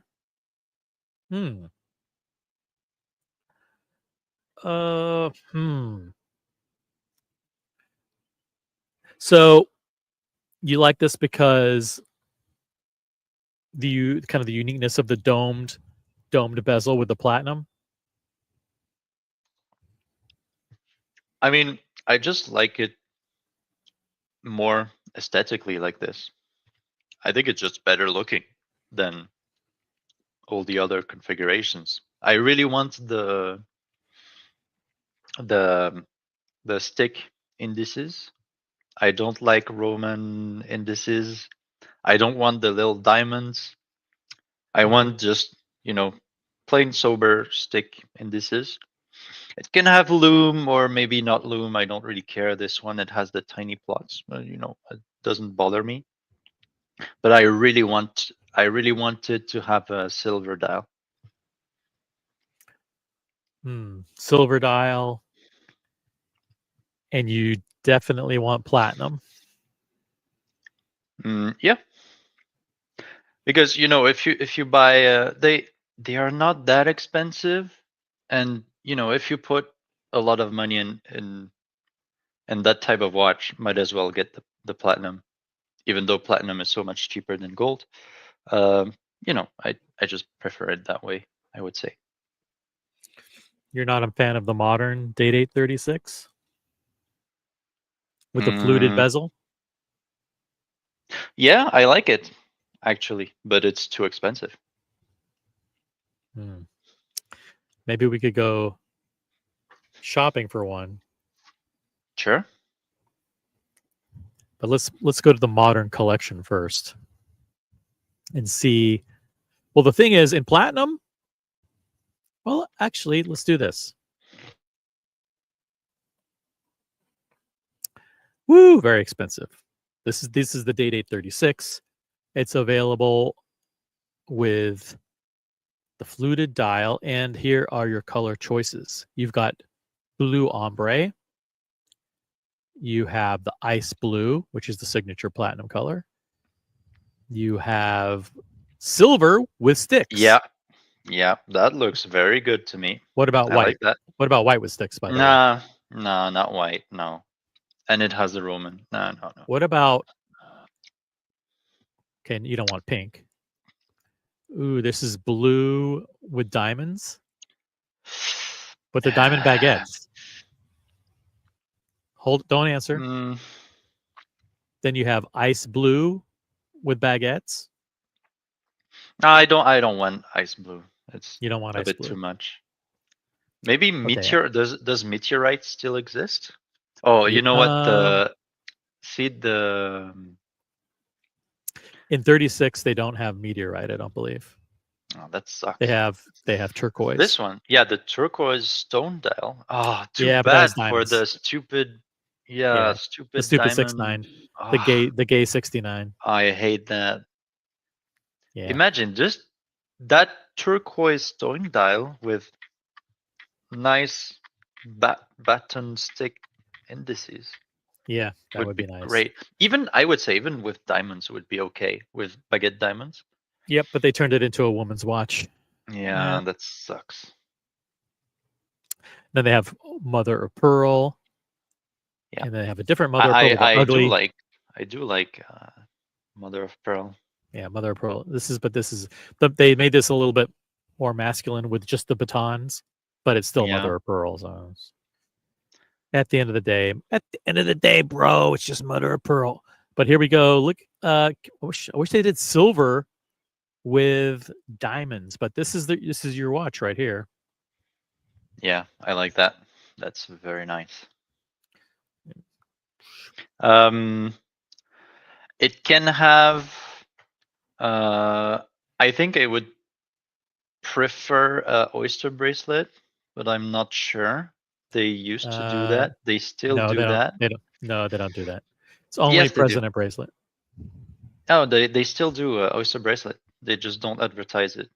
But in very rare occasions, you find them, even in the boutique. But the vintage one, it was more prevalent, and you can find them. And it had that beautiful hidden clasp on the oyster bracelet. And somehow it's cheaper than the other one. So I'm not ruling this out. I've never seen a modern super oyster in my life. I've seen vintage super oyster, but I've never seen one in the last, from the last 10 years that had a super oyster. I've seen it. The last one I've seen in the boutique, it was 3 years ago, and it was on a rose gold model. So maybe I'm a bad tongue, and it. Are you sure it wasn't a masterpiece? No. It was a classic. It had the fumé green. Was it fumé green dial? I think. It was expensive as hell, though. Yeah, this is expensive, but maybe there are some from 5 years ago. Yeah, and if you look at the vintage pieces, you do find them, and I think it has its charm. I like it, but both bracelets are great, so I don't really care about the bracelet. Yeah, Angie asks, well, do you have any thoughts about rhodium dials? Do you like the rhodium dial? What's it's like the dark rhodium slate. Is like the darker steel. Yeah, darker steel. No, it's not a thing for me. I'd rather have it in tone more in tone with the metal of the case, because then might as well get black dial, black sunburst, or even better would be matte dial. That's what I like so much with my Oyster Perpetual. It has a matte white dial, and it looks so good.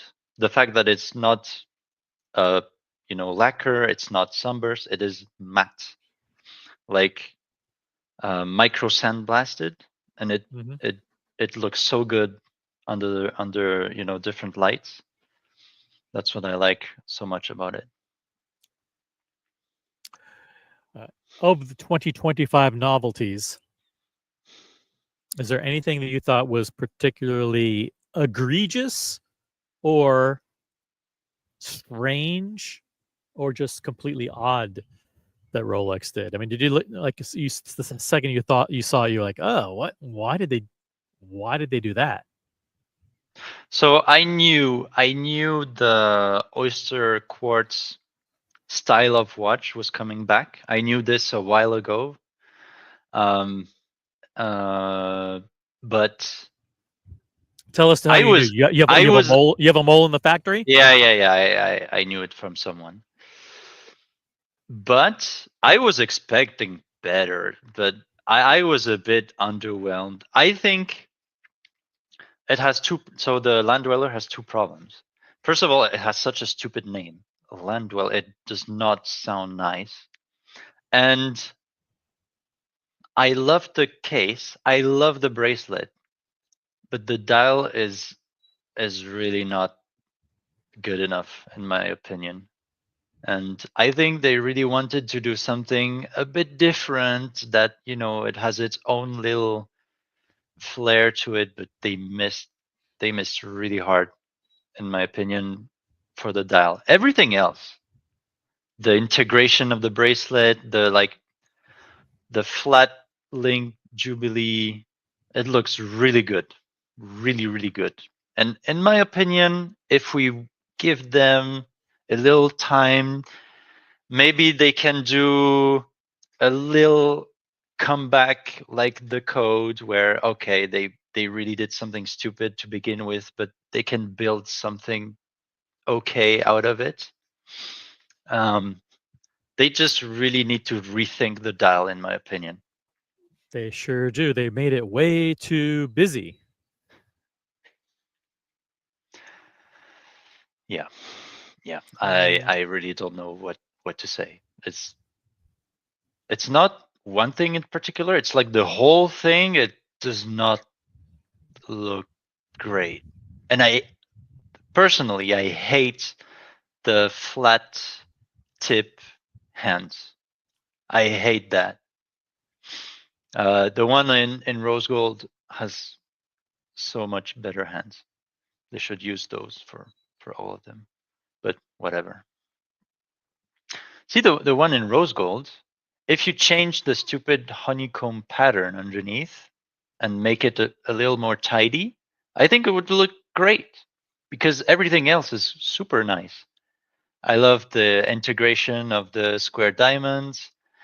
The case shape is really good. It's a great watch, but has a stupid dial. So ugly face. What can you do? Yeah, I think it's a little bit more than that. Let me pull up a big shot of the face. Well, here's a good way of looking at it. This kind of highlights the problem with this one. To me, it is there's so much three-dimensionality of everything, and it's sometimes it's not good. It's not good three-dimensionality. But they really thought, oh man, we have to make it sporty. How can we do that? So they took, the 6 and the 9. They made it a bit like the what's it called? The Explorer 1. Oh, but it is an elegant watch, so we still have the crown at the top, and it's a mishmash of yeah, you don't really know what's the message behind this watch. Is it an elegant watch? Is it delicate, or is it sturdy? Is it what's the idea behind this watch? I don't know. And well, yeah, and it's ugly. So I'm not a client of that one. But yeah, Duck Mick in Florida said something interesting. He thinks there would be next a day-date land dweller. Yeah, I could totally see that. Day-date land dweller, and they will make it much better, hopefully, and it will cost $1 gazillion, but who knows? I think I like the idea. I like it.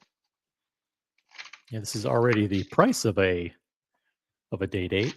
I mean, they have a stainless steel version that is 14,000, but the other ones, the platinum and the rose gold, are basically day-date prices. Crazy prices. Yeah, to me, it's there are a couple things that are cool, and a couple things that annoy me. There, if you look under the honeycomb, so the honeycomb is the raised level. The lower level is actually laser etched with a design underneath, which is actually really nice. But then where you have the Rolex Oyster Perpetual Land Dweller, it's up on that raised portion. You know, like they created this big raised plaque area. It's like a pedestal. Yeah. Wow. Yeah. And it looks like, and it's like, yeah, it's just weird. And then the Open 6, the Open 9 is kind of weird. And then you have this really, really ugly chapter ring that nobody notices until it's pointed out. And it really looks super cheap. And I think for people like I'm not a movement person, but for people who analyze the movements, it looks like it's because the movement is too small for the watch, because they had to make the movement fit both 36 millimeter and 40 millimeter watches. So, but the chapter ring, let me just bring up another picture of it in proportion, is gargantuan. And it really ruins the watch. It brings everything in. And they did that for obvious reasons, because otherwise the date would look like it's in the middle of the dial. Yeah, what a shame. What a shame. But they can simplify this dial, and they can make the chapter ring a little bit better. And you've got a cool, sporty, elegant, dressy $14,000 watch. And but you're right. But also the name. Why did they do that with the name? Jeez. Is it a watch? Is it a car? What is it? Who approved that? Who the fuck approved that? It's ridiculous. And the next collection will be the Range Dweller. It's just silly. Just silly.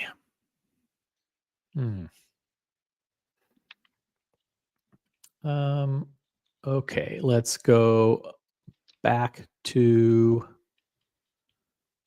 this. What do you think, by the way, of the Setimo bracelet on the 1908? Yeah, it does look nice.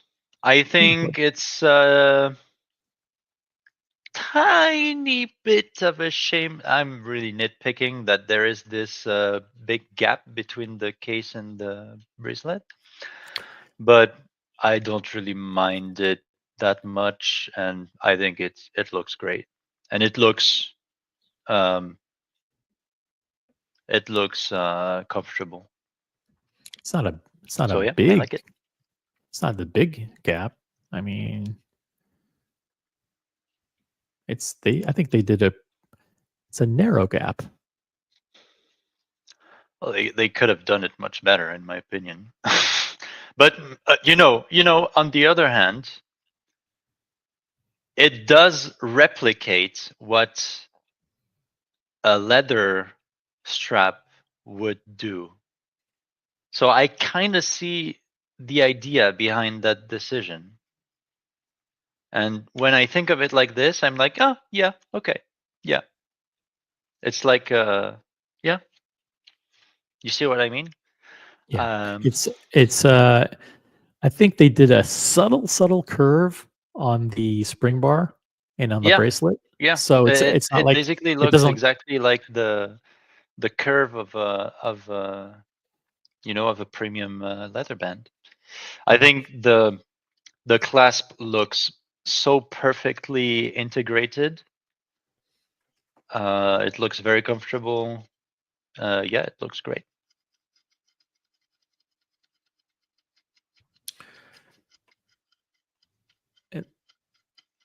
You're wanting a watch? No. I'm. Imagine this watch in rose gold. I think it would be much better. Well, they do have this watch in yellow gold, in white gold, and platinum. They don't have it in rose gold. Yeah, but is the bracelet only in yellow gold?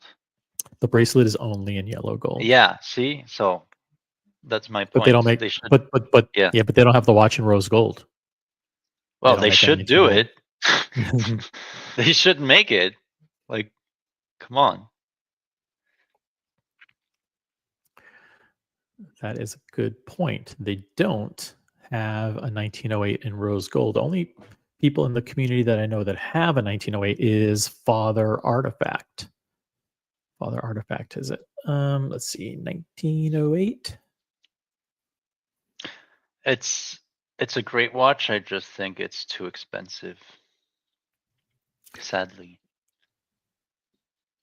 Because other than the price, I think it's a very good watch. I think it's good looking. It looks comfortable. Looks nice. Yeah, I think sometimes the alligators can look a little cheap. I think those straps look cheap, which is unfortunate. They're the brown and the black. What else do they have? That's it. They have yellow gold. Oh, yellow gold black dial. That's interesting.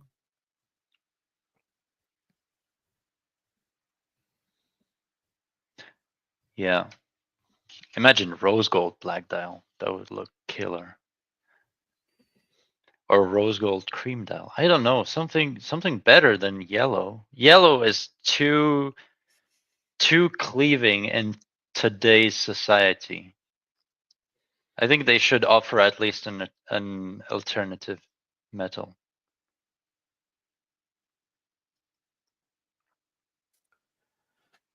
Well, it's easy for you to say, but I think rose tends to skew more female, and that might be a good thing for this watch. Yeah, how is that a problem? That's nice. Well, I mean, it's 39 mil, so maybe that's good.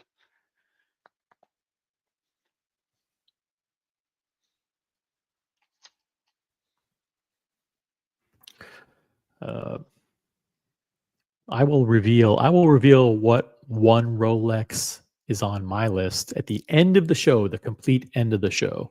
So stick around for that.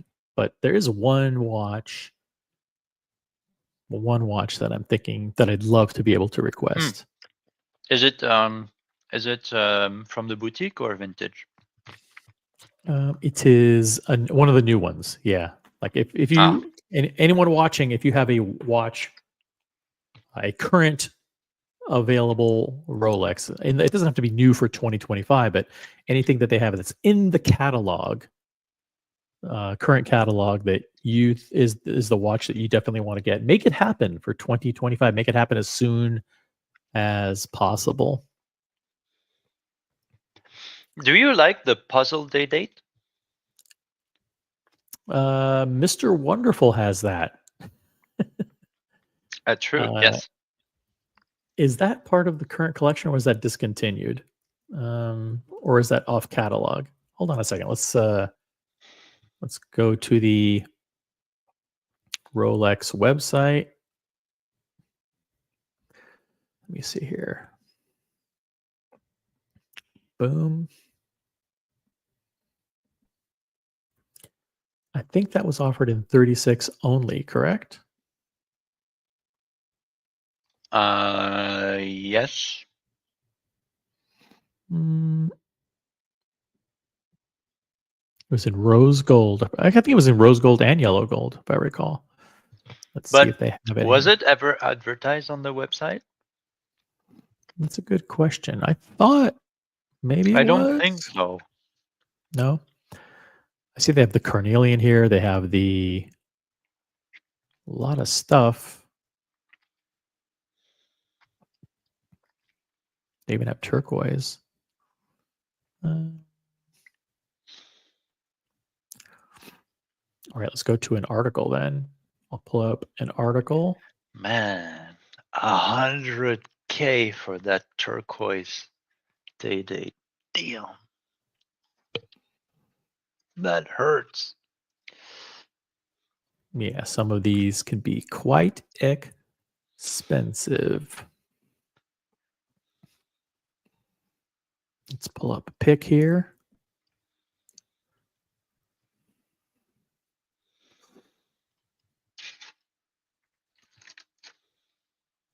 Boom.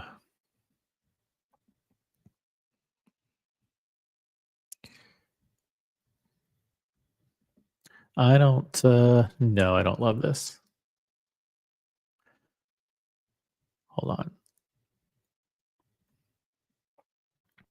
And that's ironic because it's on, it's set to the word love. And it even has a panda. Even has a panda. And you can move it over and you can reveal a ladybug. And who knows what else. Come on, this is...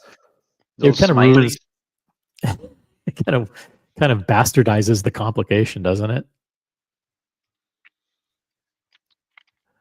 Yep. Well, at least you don't have to set. You never have to set those because they just kind of... I mean, that's a great party trick where you pull it out and then you can just cycle through them and show everybody, and then not change the time. I guess that's makes sense. Doc McInflord says, OC, are you lifting the moratorium? Nope. The moratorium continues through June 30th. So the global watch moratorium is in full effect. You're not allowed to buy any watches other than Rolex and Patek Philippe. If you want to deviate from that, please submit an application to the channel and we will review it and we will promptly deny it. Although there are some pieces that may be approved, but no, the moratorium is still in effect. As a matter of fact, we're escalating the purchase of Rolex. So if you want Rolex, pick your favorite piece, target June to buy it. Let's accelerate the acquisition of Rolex because it's just going to get harder and harder. Pick the one you want and buy it. This is the nice, what's nice about it is the hand-painted dial, right? But it's got puzzle pieces on it. It's got that stupid Rolex plaque. It's got the dumb ladybugs and smiley faces. Is it hand-painted? Yeah. I always thought it was enamel. Oh. Well, how do they do the enamel? Well, cloisonné enamel. But now that you mention it, it doesn't look like it. No, it does look like... Look, at 11 o'clock, right? You can see the outline of that puzzle piece that shines because it's the tiny gold wire of the enamel. Doesn't it make sense? I always thought it was cloisonné enamel. Let me check that. It looks like, I mean, what they're saying is that the enamel powder is still mixed by hand, obviously.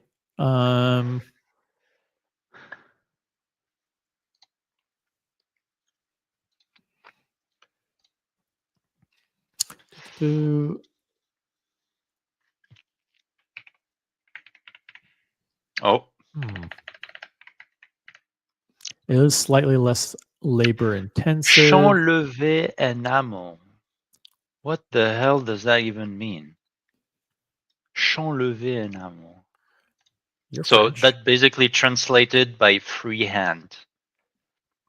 Champ levé is an enameling technique in the decorative arts. Okay, let's see Wikipedia.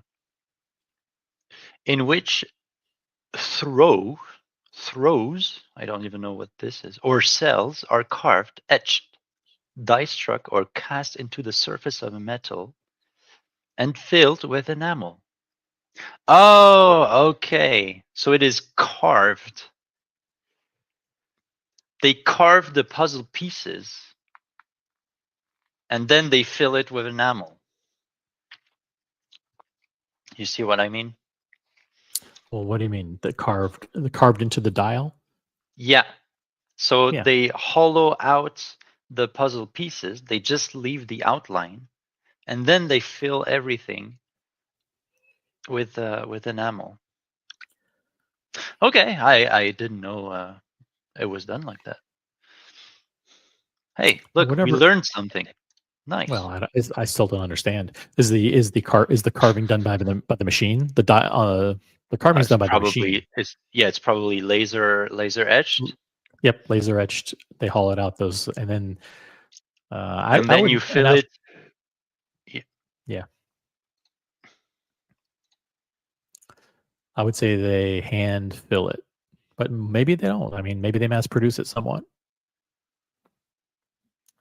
Muhammad Ali is in the chat. What's up, Muhammad? Good to see you here. We also got RS Fan in the chat. Muhammad says, you know you are a watch geek when you book your haircuts to correspond with your 80 boutique visits. I'm visiting Patek on Wednesday, haircut tomorrow. You know what? I actually do the same thing, but I do it because my barbershop is in Manhattan. And so like if I'm going to an AD, then like in the afternoon or in the morning, then sometimes like once a month or once every 5 or 6 weeks, I'll book my hair appointment at the same time. So I'm only going in, so I'm accomplishing 2 whole things on one day, which is quite amazing. Can you pull up the image I just linked? Of course I can. So it's a big close up of the dial, and you can clearly see how it's done.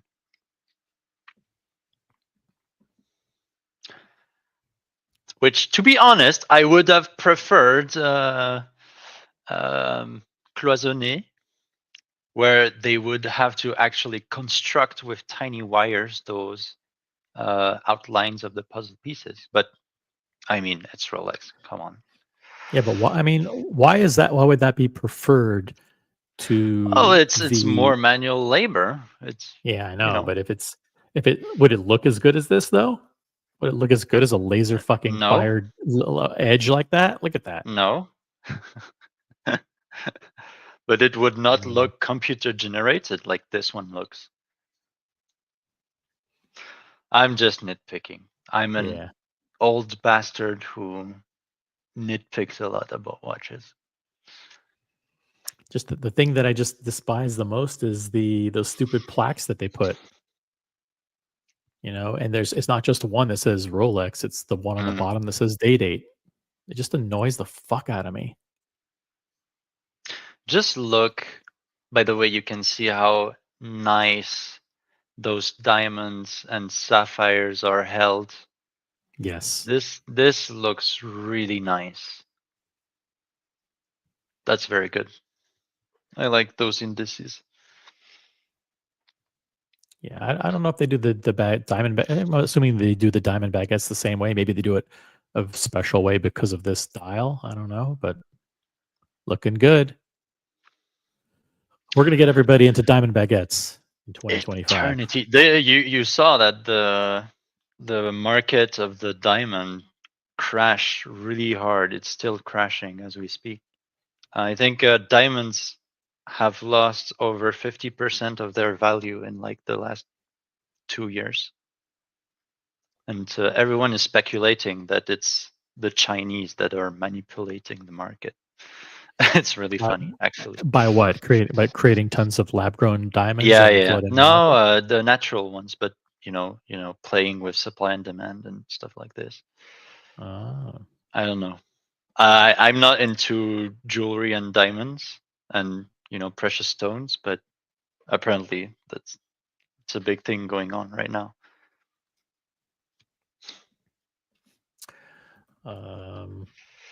SE in the chat says that Patek Philippe's World Times. Let me see if I can pull up an example of one of their enamel creations.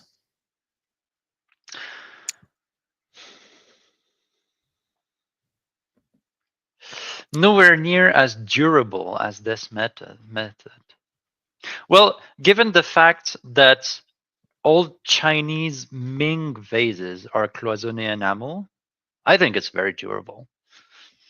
And maybe because it's a very small scale, but I mean, all the vintage historic pieces that do feature enameling or micro painting on ceramic, they hold up very, very well.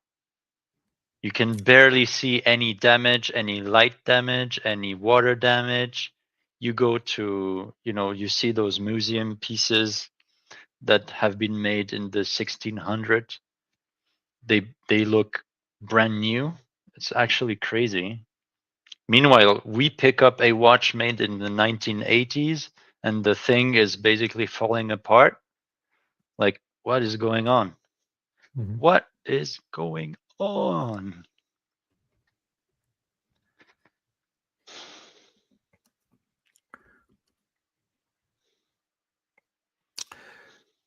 We also have Dr. Kevin Moore in the chat. What's up, Dr. Kev? If I may call you that. He has, I'm loving my 126513. That's the two-tone Rolex Daytona, the current generation. Doesn't meet its stated time parameters. Well, shit, we better get that. I'll get that checked out. Doesn't matter to me though. Still consider it my fourth best watch. Actually, get it checked out. There's no excuse for that. No excuse. Let me know, by the way, which dial configuration you have, and I'll pull it up. Let me know which dial. There's 3 available. Let me see here. We've got black diamond. Actually, we have white. Actually, there's 4. There's black diamond, there's white, there's champagne, and black.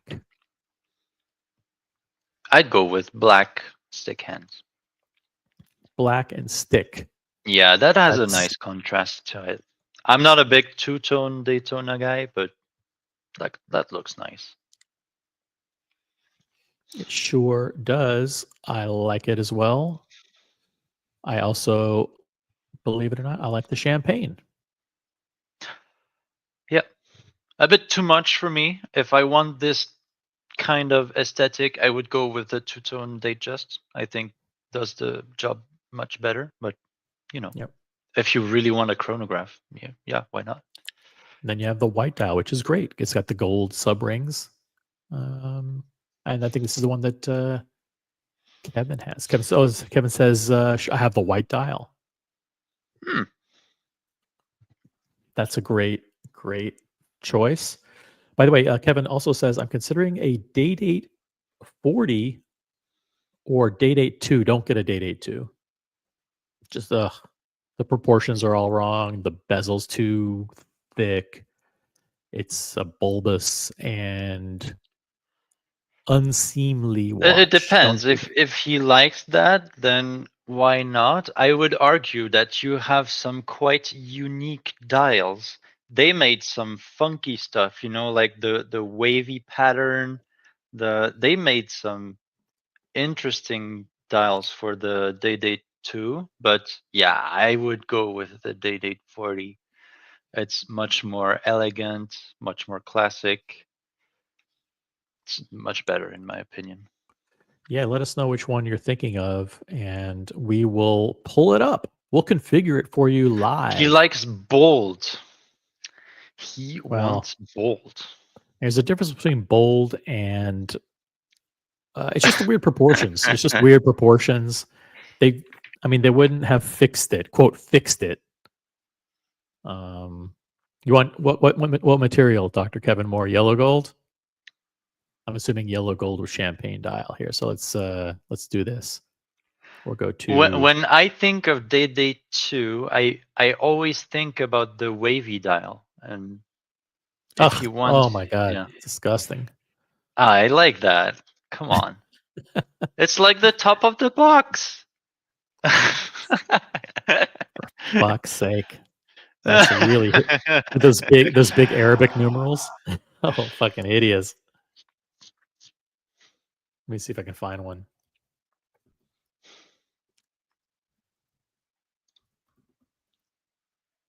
Oh my god.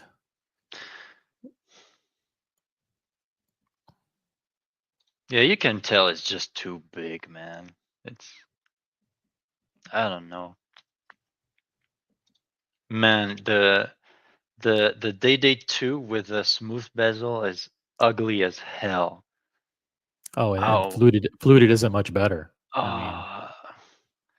yeah, just the proportions are all wrong. It looks like it got like it had too much had too many beans in his burrito, and it's bloated up.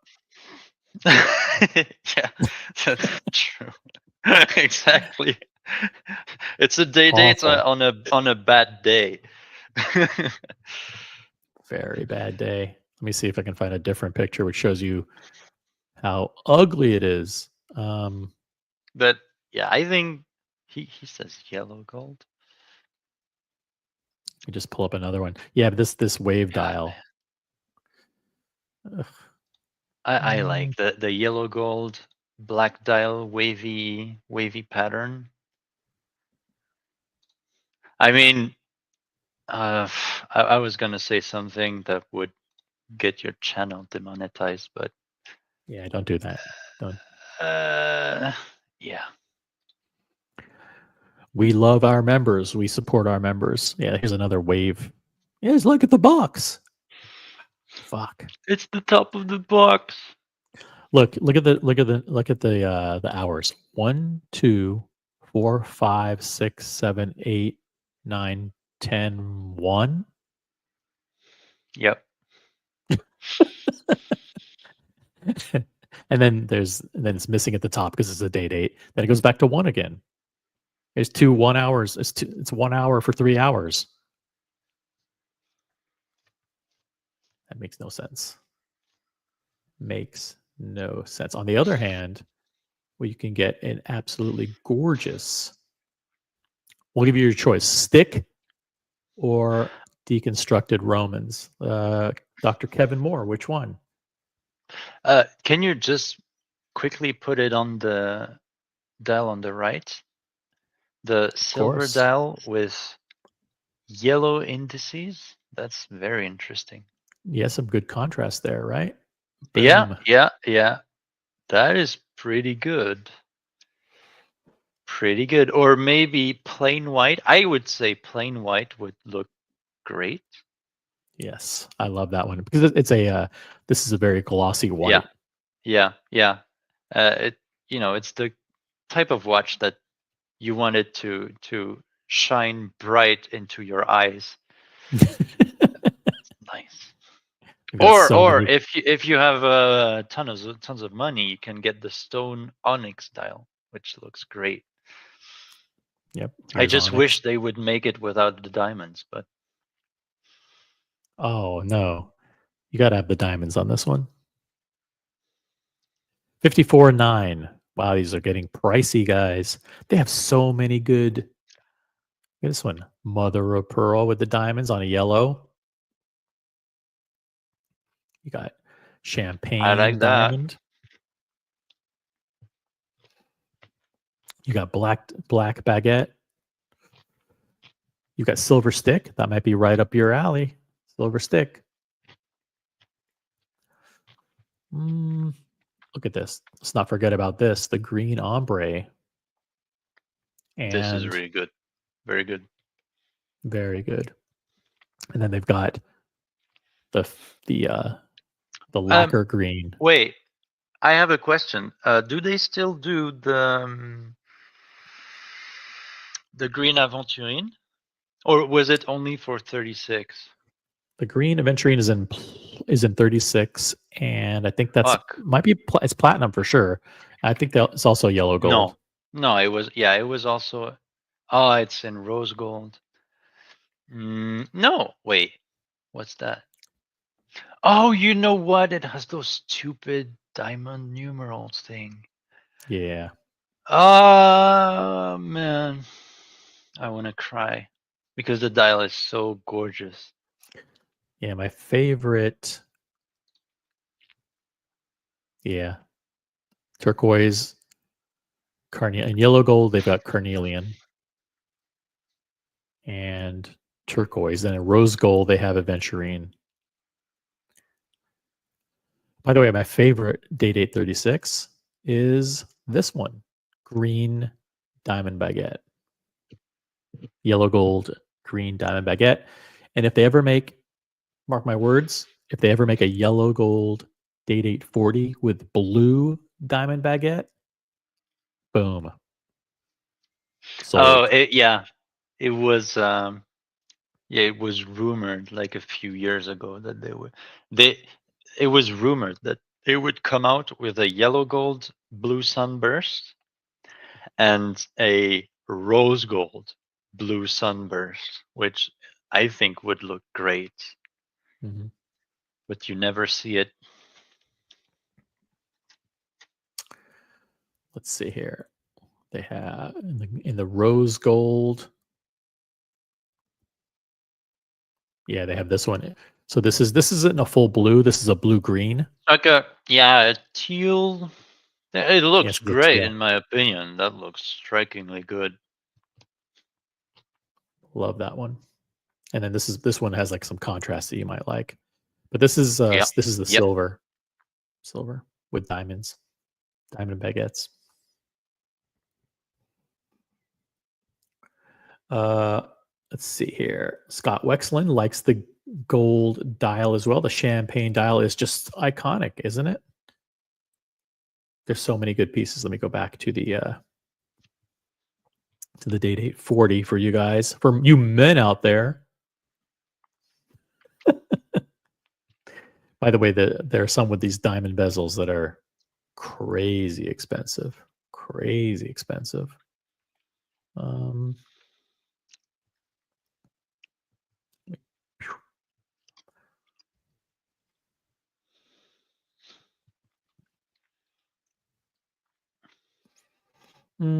Let's see what I can go back to.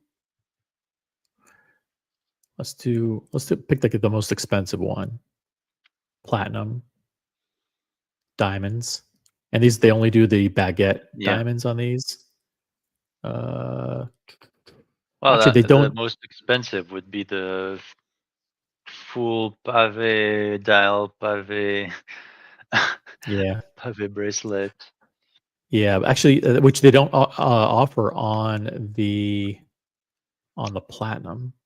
They don't do that bracelet on the platinum. Oh no? So, okay. No. So what we'd have to do is we'd have to go to rose gold. Yeah. And then do the diamond. Oh, they got rid of them for 2025. That's one of the changes. They got rid on the 40s. They got rid of the diamond bracelets.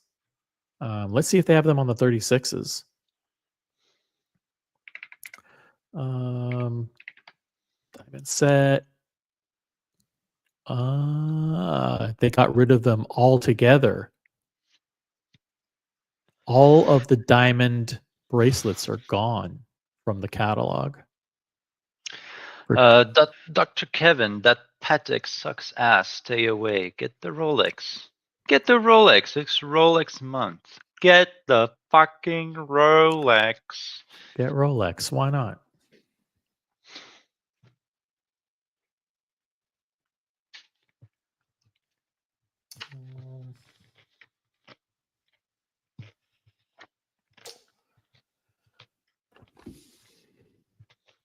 Look, we got Fella in the chat. Fella says upvote. Is he a good fella? Are you trying to lump him in with organized crime and gang activity? I wouldn't say he's a good fella. He not in the movie sense. No. Good to see Fella in the chat. Let's see. Who we got? Jay in the chat. Whoever you are, Jay, welcome to the show. Welcome to the channel. Are you a longtime lurker? Let us know. Let's see. Okay, so let me go back to. Yeah, they got rid of the. Let's try to find the most expensive one. So let's go back to the beginning. Configure. Yeah, you should find the fully diamond iced out. They should have it on the website.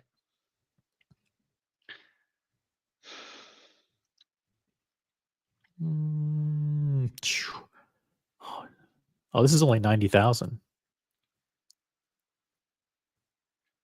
Really? Huh. That's it. That's it? That's it. That's it. Yeah, that's it. I saw once at my local boutique, they had the diamond dial, the rainbow dial with a fully baguetted, no, it's round stones, bracelets and everything. Yeah, it was an interesting sight. The rainbow, I think, is a 36. I'm pretty sure it also exists in 40. Makes no sense that they don't. Date rainbow 40. Yeah, it does. Oh no, wait, that's 36. Yeah, 36. This one is the one they have for 40 with the sapphires. Huh.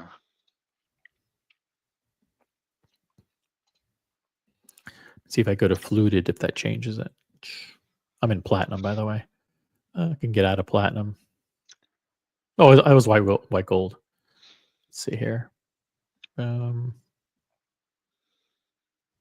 they don't have it here either. Let's go back to 36. RBR. Oh, there it is, right there. Boom. 36 platinum rainbow.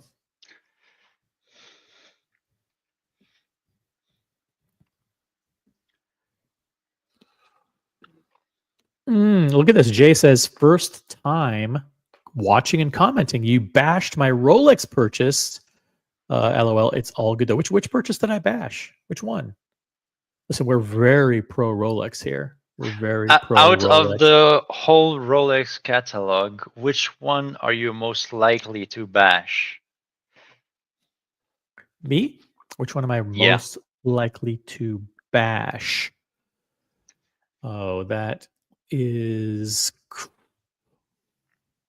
Let's see here. We go to Rolex watches. Let's see what we have here. We've got the Land Dweller. We have the Day Date. We have the Sky Dweller. Ooh, that's a contender. Oh, yeah, I would bash the Sky Dweller. Lady Datejust, which I'm going to recuse myself from bashing because I'm not a lady. Yeah. Let's keep it men's pieces. Datejust is a cool watch. Datejust is cool. I have that exact watch. The one above the Datejust 36 minty green dial. Mint green? Wow. Yeah, amazing. Yeah, it took me 2 years to get it. Insane. Nice. The moment I order it and the moment I got it, the price had hiked up $1,000 or something stupid like that. I was pissed.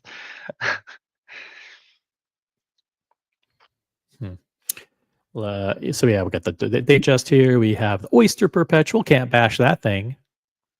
It's a dark. It used to be a dog of the lineup, but now it's a star. The Daytona, the Submariner, one of the most iconic collections. maybe a Sea Dweller or a Sea Deep Dweller. Sea. Deep Sea, I could Ooh, bash. the Deep Sea. Yeah. Could bash it. GMT Master 2 can't bash No, that's that. a classic. That's okay. Ooh, the Yacht Master, but they don't have the Yacht Master 2 anymore. You have some good ones. You have some less good ones. Yeah. But I like it in general. Explorer, this is like a fan favorite. Although I don't love the Explorer 2. I'm not a big fan of the steel prefer bezel. the 40 mil vintage pieces, but yeah, it's a classic. And then here we go. It's still big shout out to my friend Air King Ben. I love Air King Ben, but I can't. If I say I don't like the Air King, he's watching on the big screen. The problem is he's watching on the big screen. He'll take a video of him doing a big thumbs down, while this is being played. But actually, I'm promoting the Air King, so maybe he'll do a thumbs up and then he'll send it to me on Instagram. I'd be like, "Oh, see, I was watching on the big screen. You mentioned me and the Air King, so all good." So I can't create any tension. Yep. We're going to be in Dubai. By the way, we have a massive group of, I think, close to 20 people now who are going to be in Dubai this November 17th through the 20th. Reach out to me on Instagram or WhatsApp. And we have a bunch of people. We actually have one small inner group, WhatsApp group, that doesn't have all 20 people in it. Only the OC approved people are in that group. But if you want to be added, if you're listening to this and you're like, "Hey, I'm going to Dubai," and you want to be added, no worries. We'll reach out to me. We'll possibly add you. But yeah, I'm still not a fan of the Air King. They got rid of the Milgauss. They got rid of the Yacht Master 2. What would be the one watch? Yeah, I think for me it would be the Sky Dweller. It's a watch I really do not. I don't appreciate the Sky Dweller. Do you just not appreciate its ugly looks, its massively inflated price, or the ridiculous complication? Which one of those three things? So yeah, I think it's a bunch of the whole.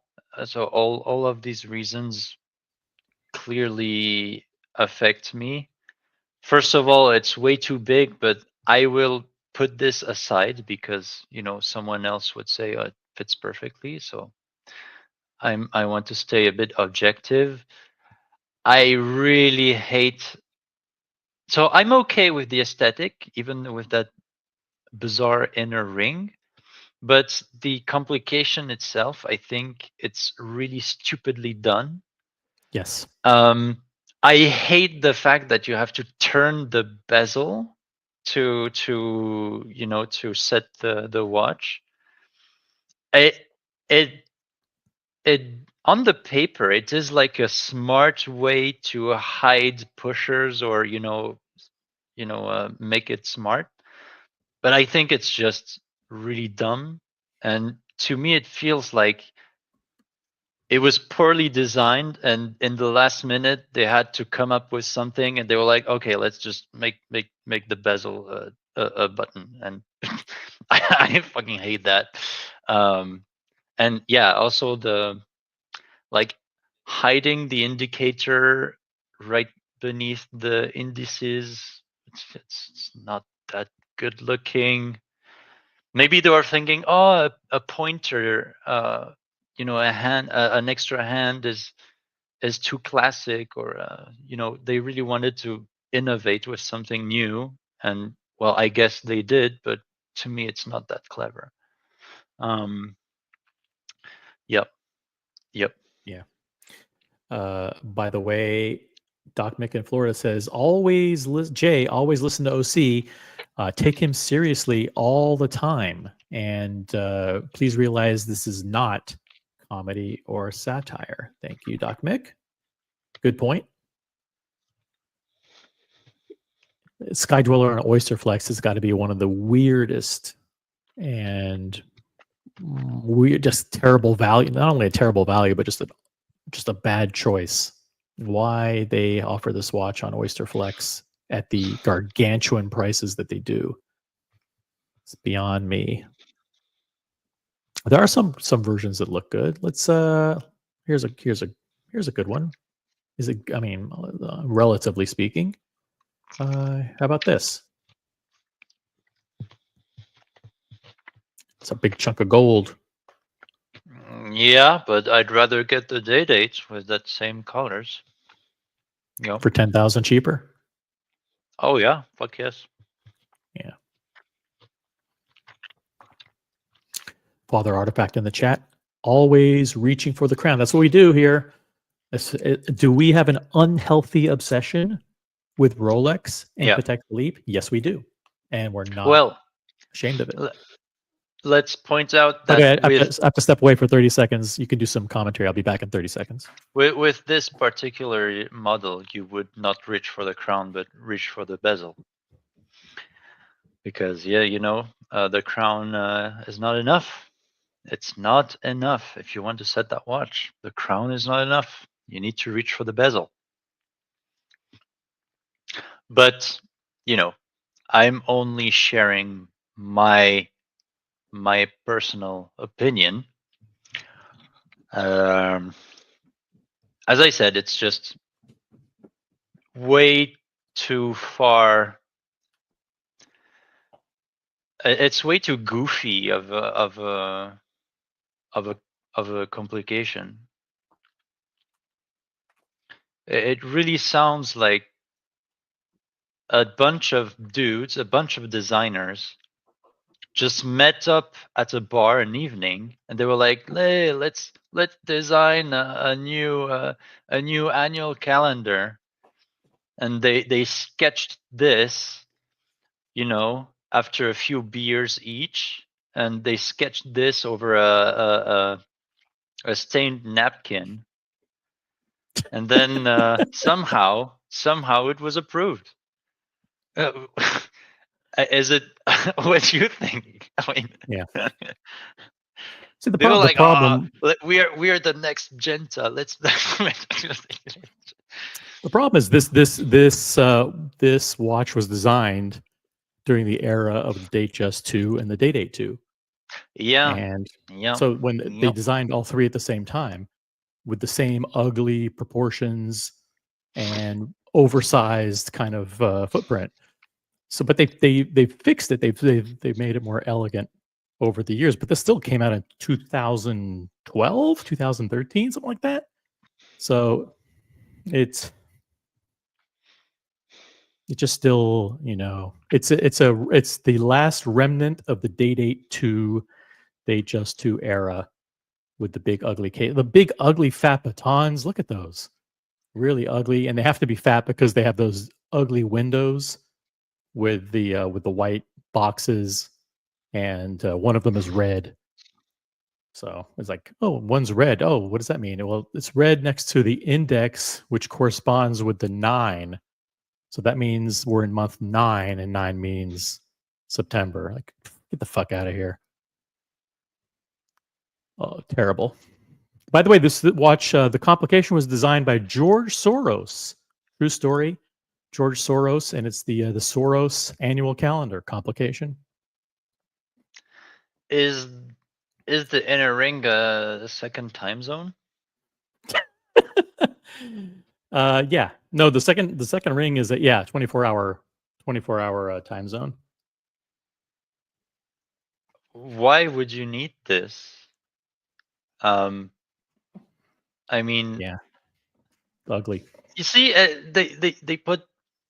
It's like they bunched up ideas together, but it doesn't make sense.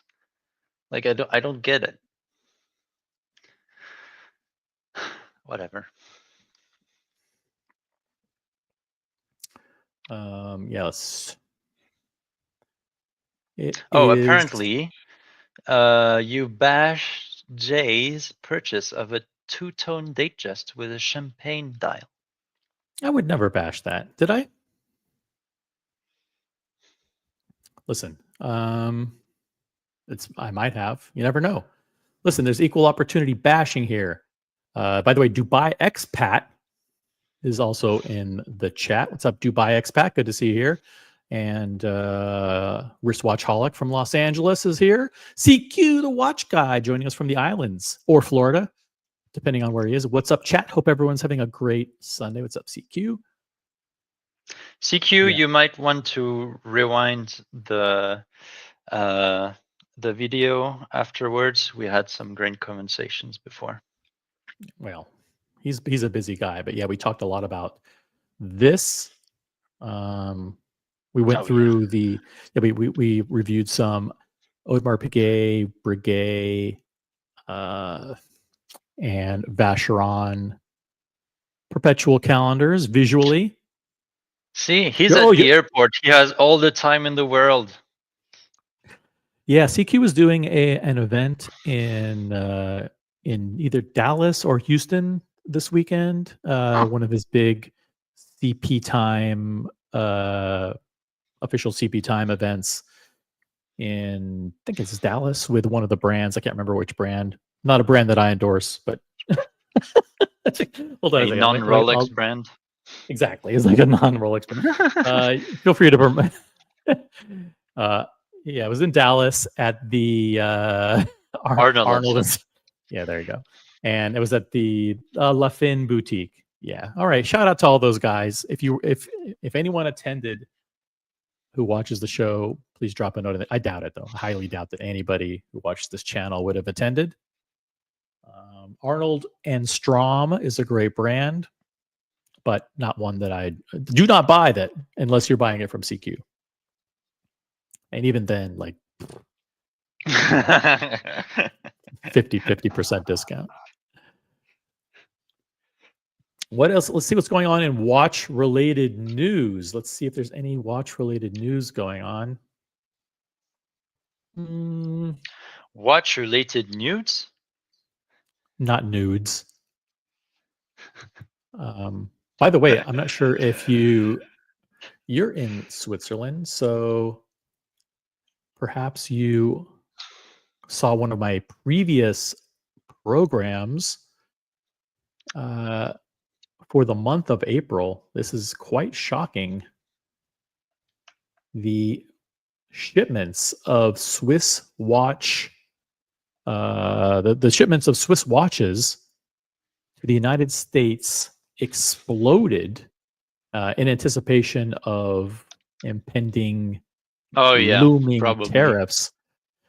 Mm-hmm. Swiss watches shipped to the United States was up a whopping 150% in the month of April. That means basically 2.5 times the normal volume of watches was shipped to the United States in April than in that prior. Is really funny.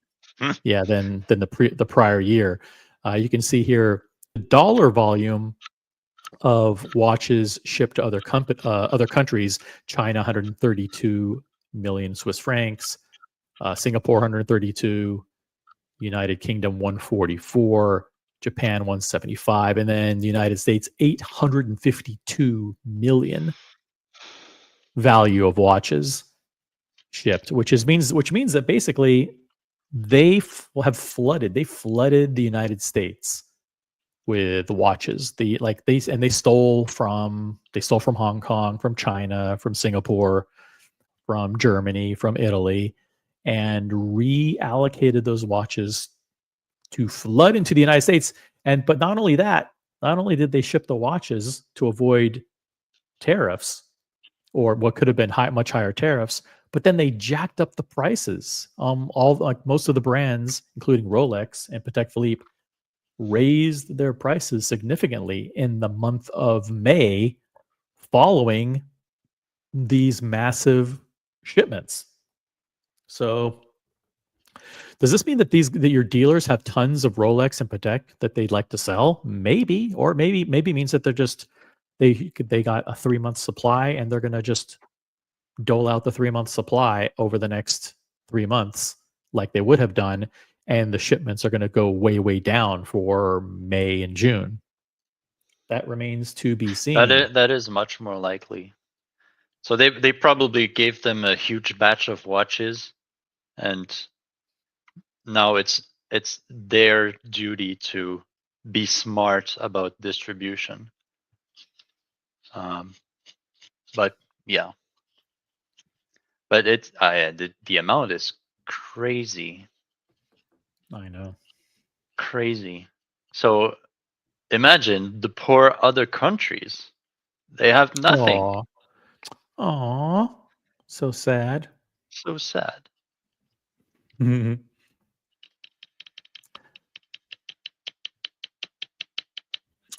Like these other brands have to be having a really tough time too, like Grand Seiko and Breitling and IWC, Panerai, JLC. I mean, that must be tough for them. Rolex is flooding the market, but maybe that means, listen, guys, if you want your favorite Rolex, now is the time. Don't waste a single second. Reach for the crown. Figure out what you want. I will reveal my next Rolex at the end of the show. At the end of the show, I will reveal which Rolex I'd like to get. Let's see if there's any other watch related news here.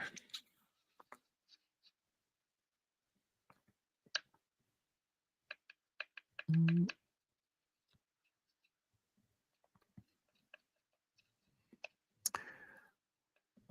there's anything going on and you guys want to talk about, let me know. Feel free to jump on the panel. There's a link pinned at the top of the chat. Maybe we'll go for another little bit Sunday afternoon. We're kicking it. We're kicking it here on the OC channel. Look at this. My AD conveniently called me on May 2nd after the price hike. Oh, man. Thank you for becoming a new subscriber, by the way. Listen, you will be rewarded. Hold on, let's do this. Jay is being boom rewarded as we speak as a moderator. Don't do anything stupid. Everybody, don't abuse your power. Do you ever abuse your power as a panelist, as a StreamYard administrator, or as a wrench?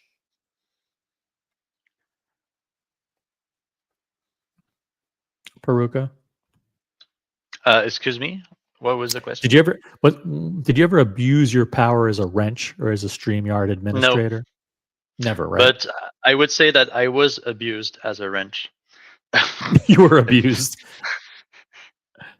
I think. By the way, let's say hi to CQ. Oh, look at this. We got CQ and John D. What's wow. Guys? What's happening? Is my audio okay? Yeah, we can even hear the music behind you. Yeah, a little background music. What's up? How are you guys doing today? Doing pretty good. So you're hanging in Dallas Fort Worth Airport. Yep. You're heading back. Yep, I'm heading back. I'm here for a few more hours. So I'm watching the planes leave. We got a great event last night. That was really good over there, Film Boutique. So it was a good time. Now I'm ready to go back home. How many people showed up? So we actually had about over 40 people showed up. All new people, all CP Time members who've never been to events before. So that was really good. A lot of great watches. We had some Richard Milles. We had a bunch of Mosers in there. No Journes. I think one guy might have had a Journe, but he ran out or something like that. But a really good crowd. And Lefin Boutique. I don't want to promo them as buy from them, but really great watch guys there. And if you're in Dallas and you just need like 30 minutes to burn and you want to grab a drink, definitely a great spot just to go hang out. They're not a big AD or anything. They're just like cool guys. They got a little shop down there. It's really nice. Lefin Boutique. Let me pull it up here.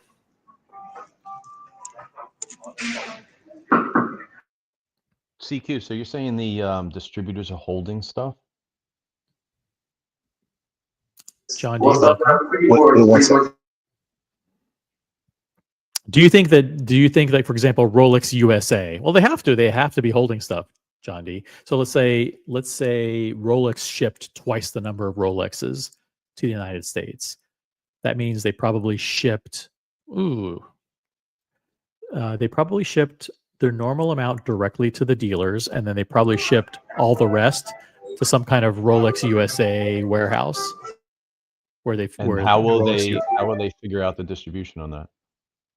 Like, Well, you know, how they're going to go with their, like, obviously the big cities are going to get a little bit more, but are they waiting for the tariff stuff to like no, vanish, or what are they doing? they're trying to, whoever can sell watches, they're giving watches to right now. So like if you're in the Caribbean, all those distributors will probably pump in inventory in the Caribbean. So what happens is all those extra exports, the distributors holding them, and it's really whatever dealer is hot. But I'm telling you that every distributor is probably calling all their dealers like, hey, you don't need some stock, you don't need, you need to push some stuff, because they, as a distributor, is holding so much. Now there's certain distributors like a Rolex or Patek, which is owned by the brands, right? For other distributors, this is where it gets tricky. They're not owned by the brands. They're owned by third-party independent people who just put in the dollars down to bring in the watches and then sell it to ADs and take that, that little spread that's there. So those are the guys who are going to really be in a weird situation, because they are not those big companies. They are individual people or smaller groups who want their money to keep flowing. Yeah. Now I know a lot of the independent brands have distributors in different geographies that manage their market for ADs. But of the big guys, let's say Swatch Group, Omega, Breguet Blancpain, or maybe Breitling, or some of the others, like non-Rolex, non-Patek, do they still have a designated distributor, like say in the United States, or Yeah. do they, for the United States, what's their distribution strategy? So they all U.S. Distributor, which is a separate business. So Patek in the U.S. is Henry Stern Watch Agency in New York. Rolex Yep. is Rolex USA. Rolex so that stays the same. Nothing happens there, but it's, again, they're just, that your US business now has all this extra product at the higher prices. Right. But what about do you know? And if you don't know, that's okay. Like what about Breitling, and what about Omega, and what about those guys? Is it still corporate distribution in the Yeah, United States, or okay, got it. yeah, for those big groups, because there's no reason to invite, because you have to give up, let's say 20%, just a rough number, to that distributor. So there's no reason to give up that 20% if you don't have to. For independence, it makes sense. But if you're a big boy like Rolex or anybody who's doing those type of volumes, you keep that extra 20%. You just figure out, this situation is a very unique situation that doesn't happen. So yeah, most of those big brands won't go to the other route, because you're going to give up 20%, and then you also leave space for closeouts, because that distributor, he has bills to pay too, and those are the guys who end up selling bulk inventory to your favorite friends. Yeah. CQ, let me ask you this: if you know, like in a typical month, when Rolex ships out watches from Switzerland, do they typically go to Rolex USA as a pit stop before they go to the dealers, or do they get drop shipped, so to speak, from Switzerland directly to the dealers, with kind of Rolex USA as a on paper middleman? Like, hey, the invoices are going to Rolex USA, then Rolex USA bills Watches of Switzerland or whatever for the watches. I mean, how does that typically work? Or do they physically make a stop in the United States at a warehouse somewhere, and then Rolex USA sends them out from Correct. there? Correct. So for, like, let's say your big general shipment is going to hit Rolex USA or whatever USA, then it's going to come to you as an AD. Now, if you're doing a special order or something, maybe that may come to Switzerland, but a lot of times even that is still going to be funneled through that US distributor. That way they can take care of all the shipping, the customs, all that, blah, blah, blah, which can get annoying with the leather straps and this and that. Because you might have a situation where you have to just send over a bunch of watch heads, and then the US distributors will just put in the straps on the watches as well. A lot of little things like that. Makes sense. Cool. Thanks for sharing that. That's good to know. John D, happy Sunday. Happy Sunday to you. My God, the audio is crystal clear. What did you invest in, like hi-fi audio? Oh no, get out Microphone's of here. perfect. I'm surprised. I got the same old antique headphones. Beats is doing a good job. Shout out to Beats. Yeah. I've got Beats headphone, but I also have my microphone is a I forgot what's the brand of my microphone. I'd have to look it up. By the I was way, watching one before, like you guys were talking about the Sky Dweller, and I thought that was, you guys are spot on. I think that's one of the most strange looking calendars because it's just really not as conspicuous on the month component because you got to look for that little dot. It just seems like it was just kind of like, I don't know how to fit it. Let's just squeeze it in. well, It doesn't look bad overall. I mean, it's not I don't think it's so ugly. It's just less functional when you're going for the month component. I just think this is one of the rare cases where that they over-engineered it. Like they wanted it to still look like a Rolex, so they did it that way where there were no additional subdials or other stuff. So Yeah. it looks very Rolex still. And then the way they integrated everything into the bezel obviously was difficult for them to do. I like this Kudos. color combo though. This is a great color combo. A blue and a rose gold. It looks good, right? Well, do you like it for $57,000? I like it. Right. Not even close, right? I wouldn't buy it. I wouldn't buy it. I don't like the bezel, that rotating bezel component. It just seems to me like it's got to have a possibility of breaking. The thing is, you can have this color combination and a beautiful day date, so for less money. You're right. So Yeah. I'd rather get the day date. Thank you. Get the classic. Right. I agree with you. I wonder if the bezel width is the same on this as it is on a Datejust 41. The bezel? You know, you see how wide it is? Because this has the command bezel. Probably so is, to be fair. You think so? Looks pretty big. Looks like it's got width. But because the case is huge and it sticks out much more. This wouldn't be my choice, though. No. What would be your choice? I mean, if you're picking something that's got more than just the date on it, then the day date is the go-to. But day date 36 for you? Or day date 40? The 40 would be the right one.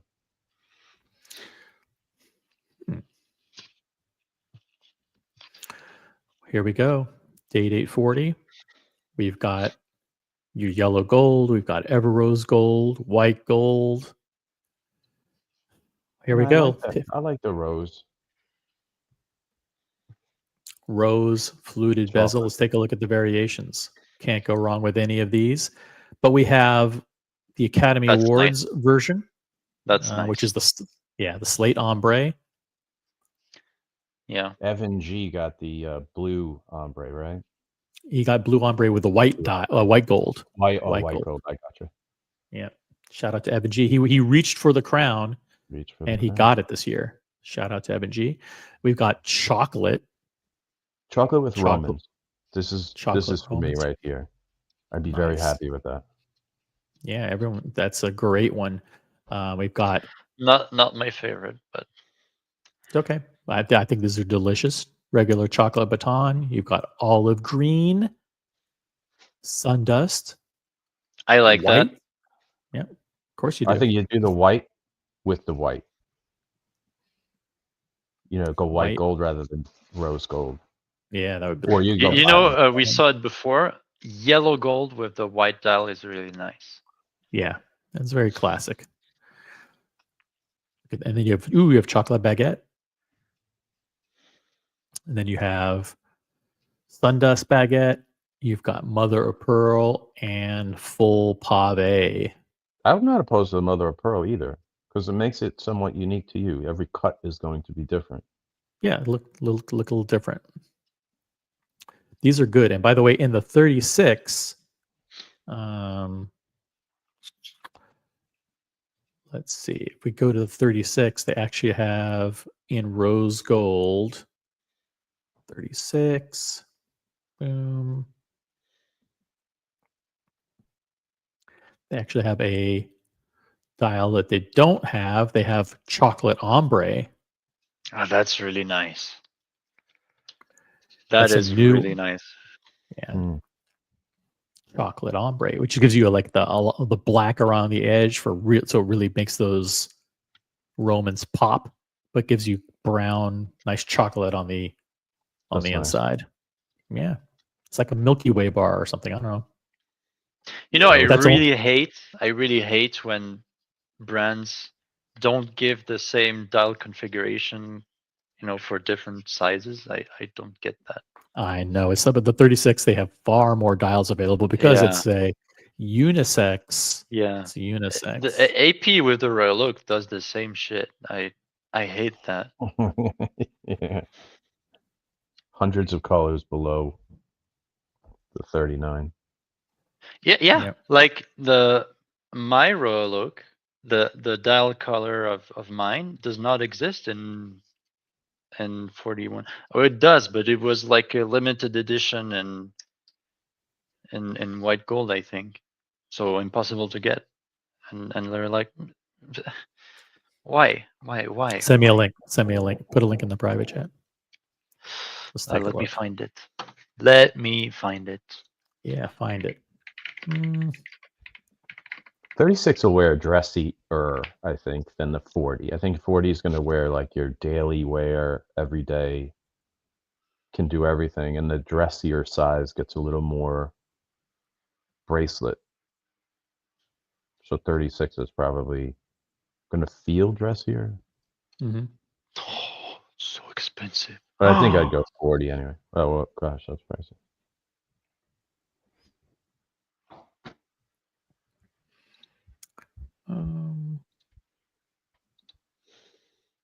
That's a handsome dial, though. Okay, I am sending you a link. Sending the link now. Beep, beep, boop, boop, beep. Oh man, you don't have the diamond baguettes though. No. But see, they made the dial for 41. So why not make it as part of the standard collection? Maybe without the diamonds, because you know that's the limited edition. Why don't you make this in steel 41? People would buy this by the truckload. Yeah, this is so they have this. Okay, so they have white gold. This is the ice blue, basically. They have this in white gold. So this is a limited edition, 100 pieces. 100 pieces. That's nice. Gold. Yeah. You know who has this piece, right? Me? I don't. Humble Pie. Nice. On the secondary market, it's like worth $250,000, I think now. No, really? That much? Yeah. Yeah, this is a 1 of 100. You don't even notice the baguettes to be. Yeah, true. Very much different than if you had just, white gold indices or something. Yeah. Now, if you want this ice blue in steel, good luck with that because it's available in 37 only, and chances are that they're going to give you. There's two versions. There's one with a regular bezel, and there's one with a diamond bezel. Yeah. Yeah, and so 9 times out of 10. They're going to offer you let me see, pull up the Royal Oaks here. You need a grown-up wrist size to pull that off because there's a lot of negative space below the center pinion. So it's going to feel like a bigger dial than if it had automatic or some other words written below the center pinion. Yep. Here it is, a relative bargain at $28,700. Yeah. I think it's free. Yeah. This is mine. I have this watch. That's a beautiful watch. And yeah, it's cool that they offer that light blue color on the steel. Let me pull up a But few. the fact that they don't make it in 41, I don't understand. How far does the bracelet taper on the clasp? I can tell you It gets right narrow, now. right? I feel like the bracelet gets very It's narrow. no, it's fine. So if I measure it with this, Does it go to 16 or something? yep, exactly 16. Yeah, and actually the ice blue one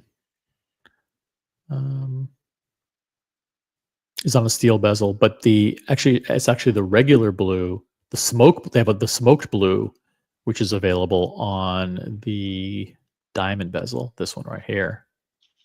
Mm. I remember That they is came out good. with a 41 white gold. But yeah, with that the is smoke also blue. white gold, right? Yeah, BC is white gold. Yeah, BC is white gold, and boom. Then they have the regular one here, the regular blue. Yeah, but I must say the blue does not look like that in real life.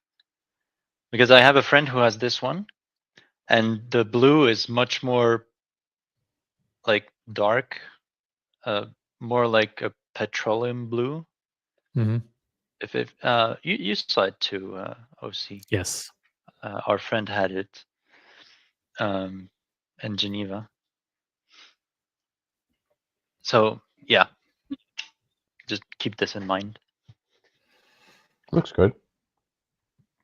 Good watch. It looks nice. Yeah, The I think contrast is good as well. the proportions are way better on this one than on the 41. Ideally, it would even more resemble the 39, but I don't know. Sadly, the 39 is a tiny bit big for my wrist, so I had to go with 37. Well, as long as it fits right, it'll look great. So if you get a 41 and you feel like it's way too big, better to get a 37. Yep, exactly. And it's just as handsome as any of the other sizes. I guess that's the plus of AP. The design language is uniform across pretty much every watch that they make. Yeah, and to an extent, same with Rolex. Yeah, you've got lots of similarities between dials. But this is definitely a handsome watch. It looks nice. I like that color. That is the strength of the Royal Oak. The one-trick pony. But you can't complain, you know. I mean, they've got a winner. Speaking of one-trick ponies, hey Brian the Pipe, what's up? This is such a distinguished panel, moderated by a semi-decent host that I thought I would come in here and average out the panel. Yeah, Peruka you're right, is semi-decent host. Pretty good. He's not bad. I'm a bit rusty. I haven't done this for a while. I know. 3 years. It's been 3 years since you've been on YouTube. Yeah, except for his trolling in the comments occasionally. Rare performance. Yeah. Good day to you, Brian. I don't think I've been on a panel with you. No, but I mean, what distinguished people for me to be near. I'm just so honored. Congratulations, Brian, again, picking up the Patek Philippe Aquinaut in steel, the 5164. 67, time and date only. Yep. Are you wearing it right now, or is it sealed in the box, wrapped up, ready to be shipped to Nashville Watch? No, it's sealed away, but it's not going anywhere. Hermetically sealed to preserve it. because the watch is expensive. It's funny, you came on unbox it. You're like, I'm going to keep the watch. It's not worth it for me to sell and get 17, 18,000. I'm like, these are selling for 68,000. I was like, you're like, what the fuck? Are you serious? That's ridiculous. Hold on a second there. OC. Let me get a shipping label. Yeah. I did wear it to work on Thursday, and then on Friday on the way into work, it went to the safe deposit box because I don't have it on the insurance policy yet. Yeah, I will. Jesus, tough. Tech is so hard. It's impossible. It's impossible. They got 0 pieces left. Look at the Aquinaut lineup. They've got 1 in steel. It's actually attainable, which is the 5167. That's not even attainable. And then I got one. I got one. What's wrong? All you need is 1. And then you have, the 5968, which is just an absolute impossibility. Yeah. And it just has an orange outer track, and it's got orange accents. Put it that way, in orange hands. Tough. Nice. It's like your president has orange accents. Yikes. And this one sells for $59,000. 59,000. This is a travel Actually, time. it's This is the this is the chronograph. Chronograph. Yeah. Steel chronograph. Yeah. Ouch. Steel chronograph. Very, very expensive. I was about to say it's not that much for a white gold chrono, but oof. But it's steel. Yeah. These prices are insane. We've been covering this ever since they raised their prices on May 1st. The prices are insane. Scott Wexland says, I had to step away for a while. What did Brian get? I will show you. Brian picked up, I'll show you. Screenshot. I'm sure it's screenshotted all over the internet. There. Picked up the 5167. Actually on steel, with the steel bracelet and the rubber strap. Yeah. With the delisted bracelet. The delisted, discontinued, old, now unavailable, new old stock clasp. Oh, you didn't get the metal bracelet with it? No, he did. Metal bracelet and the rubber with the clasp. Ah, nice. Full set, baby.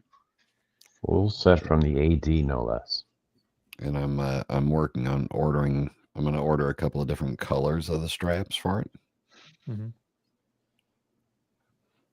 So I may leave the black one as a little bit smaller strap for the winter time, and then order some bright colors for the summer because it's Florida. Hey. You could be like Mr. Wonderful and go red. Damn right. Except I want white. Pantone I want a white trim on it. red. Yeah. Yeah, exactly. Yeah. I'm gonna come up with my own red. It'll look great on rubber straps. It'll look super. All different colors. Let's do this. Go back to here. That's the next one, the 5990. I'll be waiting a while. Yeah. Yep. This is the moment of the unboxing right here. Okay, here's the unboxing of the box.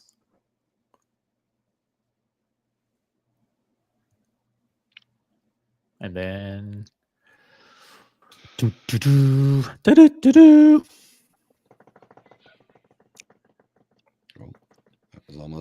was almost. Oh, there's the unboxing of the ceiling fan. Yep. Spinning on medium. Let the record show. The ceiling fan was also designed in 1989. Nice. I like how you flipped it upside down. Everybody's like, "What in the world? What is that? I've never seen that. Is a What the Patek heck Philippe is that? jewelry? What? Hey now.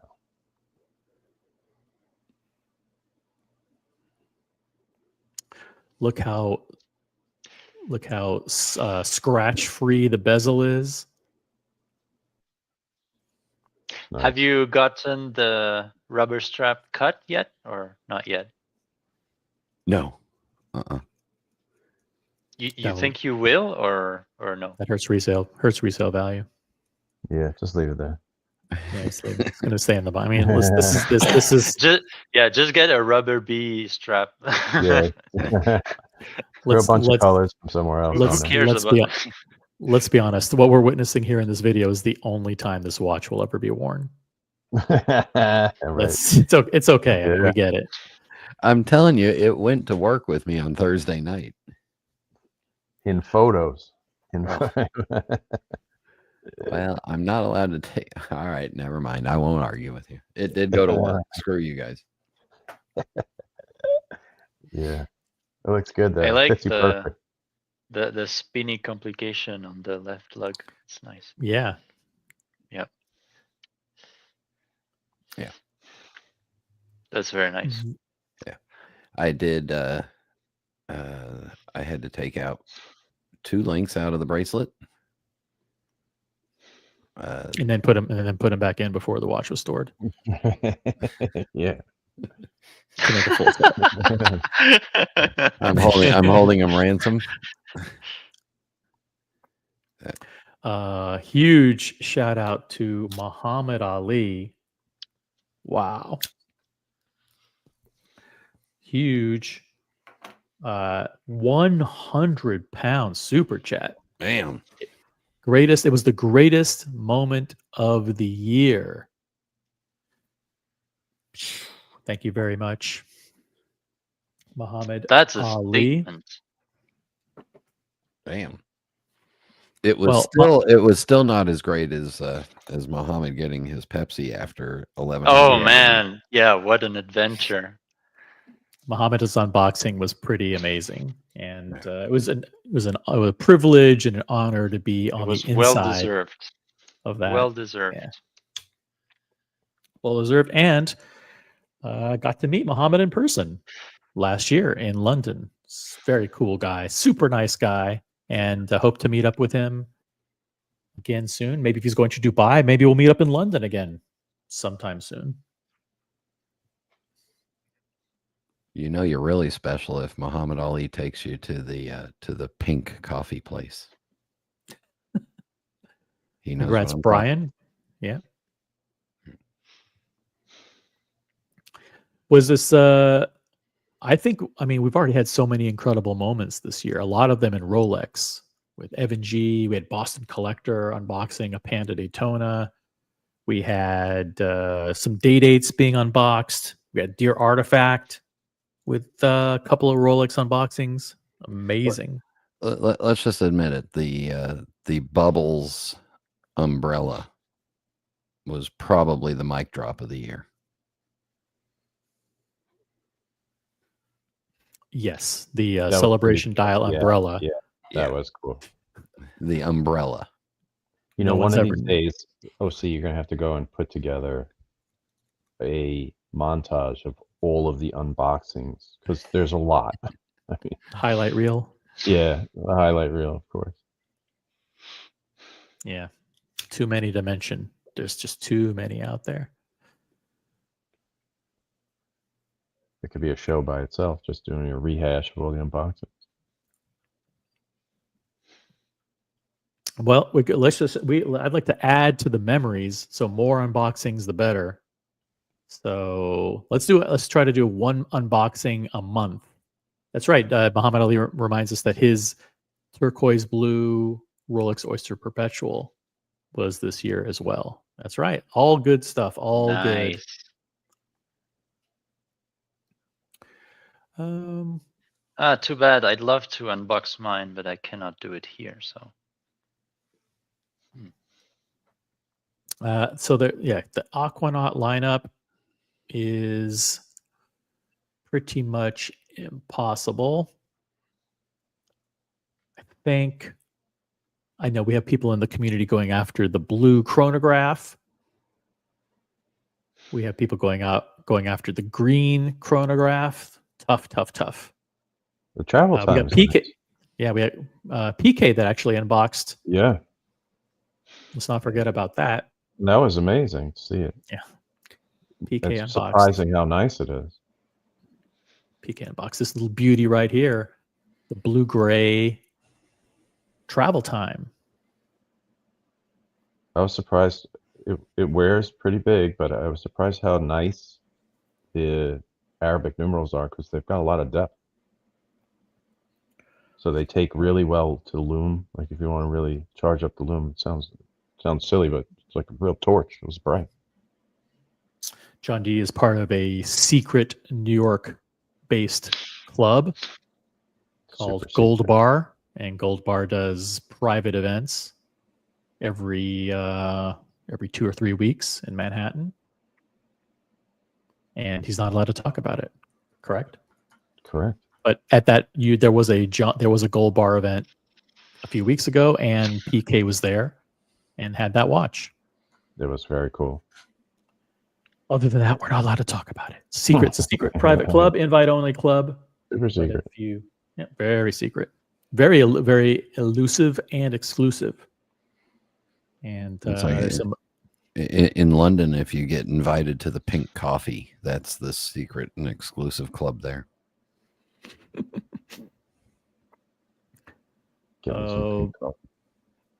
And then we've covered this also. The Nautilus is pretty much, there's 0 models available. It's impossible. Patek is hard. That's why it's the year of the crown. But there are a lot of people trying to get on the Patek journey. I mean, not a journey per se, but there's so many great pieces in the. There's a disappointment about this model, or just the line in itself. It doesn't photograph as nice as it is in person. So when you get it, in your hand, you're much more shocked at how cool it is. I don't think these photos do it justice. I mean, I know it's a nice video and it's well laid out, professionally done, but it really has some like good heft to it, and it's got a lot of wrist presence. It's not tiny. Looks great. And the finishing is better in person than it is on video. You're seeing just some muted pieces of metal and some of the gray part. It's grayed out because it's in the 2-dimensional video, but it's really nice. Yeah, Brian, tell us about like when you on the wrist and looking at it firsthand, kind of the luxurious feel of the finishing and the bracelet and things like that. So it's amazing because mine's just the 3-hander with date, but yet you don't feel like there's wasted dial space. Everything looks proportionally right. I haven't had it on the rubber strap yet because I don't have the tools and I'm lazy. But the balance and of how it works with the bracelet is just amazing at how comfortable it is, and how you don't even really notice, but the bracelet has no taper to it whatsoever.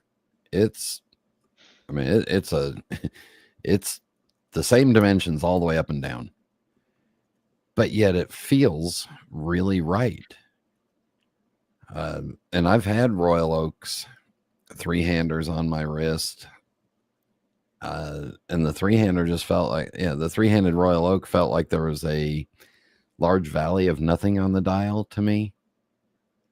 The bracelet's much prettier, but let me ask you, in comparison to your experience with the Royal Oaks, do you feel like this is a better balance, or was that equally as balanced? Because didn't you have a Kasparov or something? Kasparov. Yeah, I had 2 versions of that 39 millimeter, and then I played around with a 37 millimeter 3-hander for a while.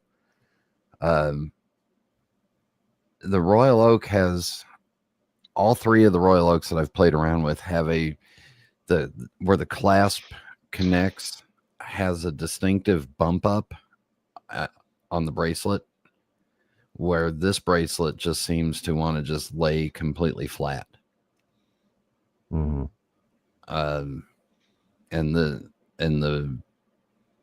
It's odd how it works. I just don't understand it.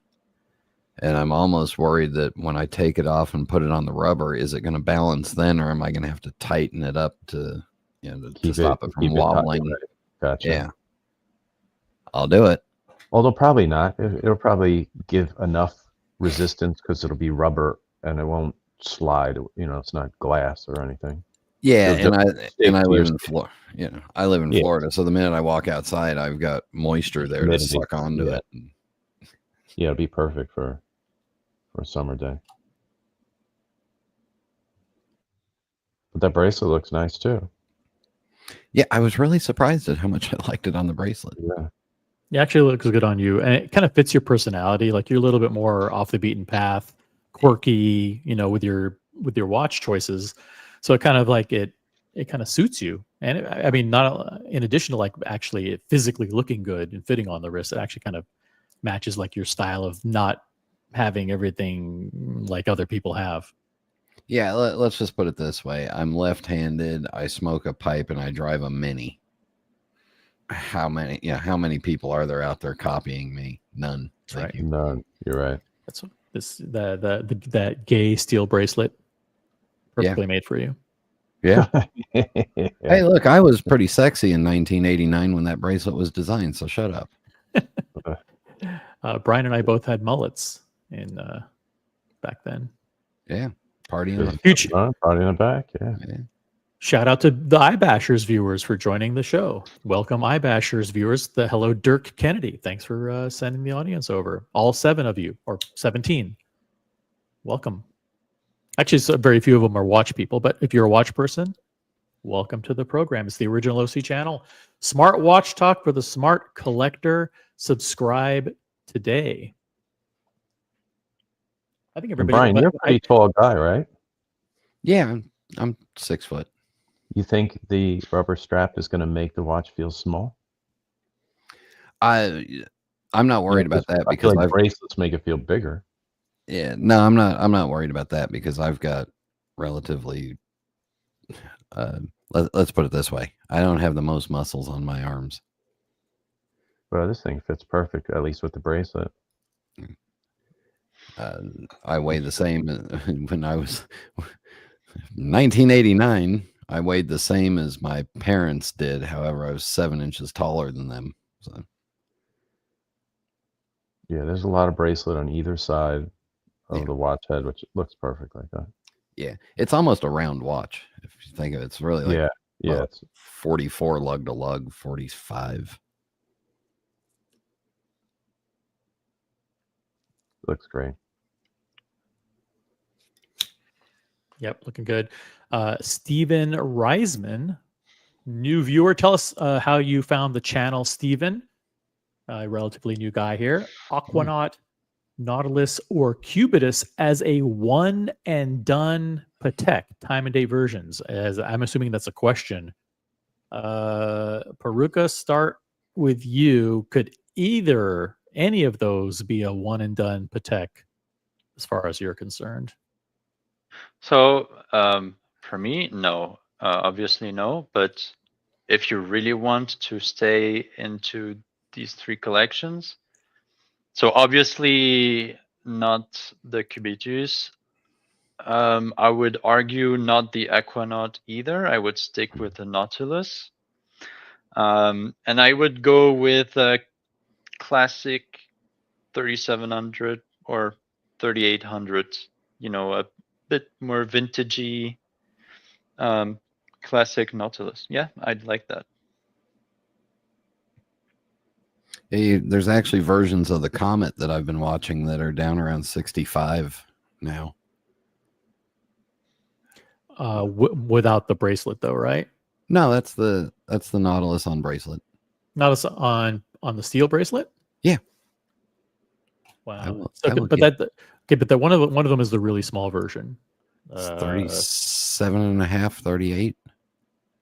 But it looks really, really small on the wrist. I think I've looked at those too. I've tried them on at different auction houses and things like that. They're just super small. But Stephen, welcome to the program. Tell us how long you've been watching, how you found us, and all that good stuff. You've probably been, if you've been in the chat before, let us know.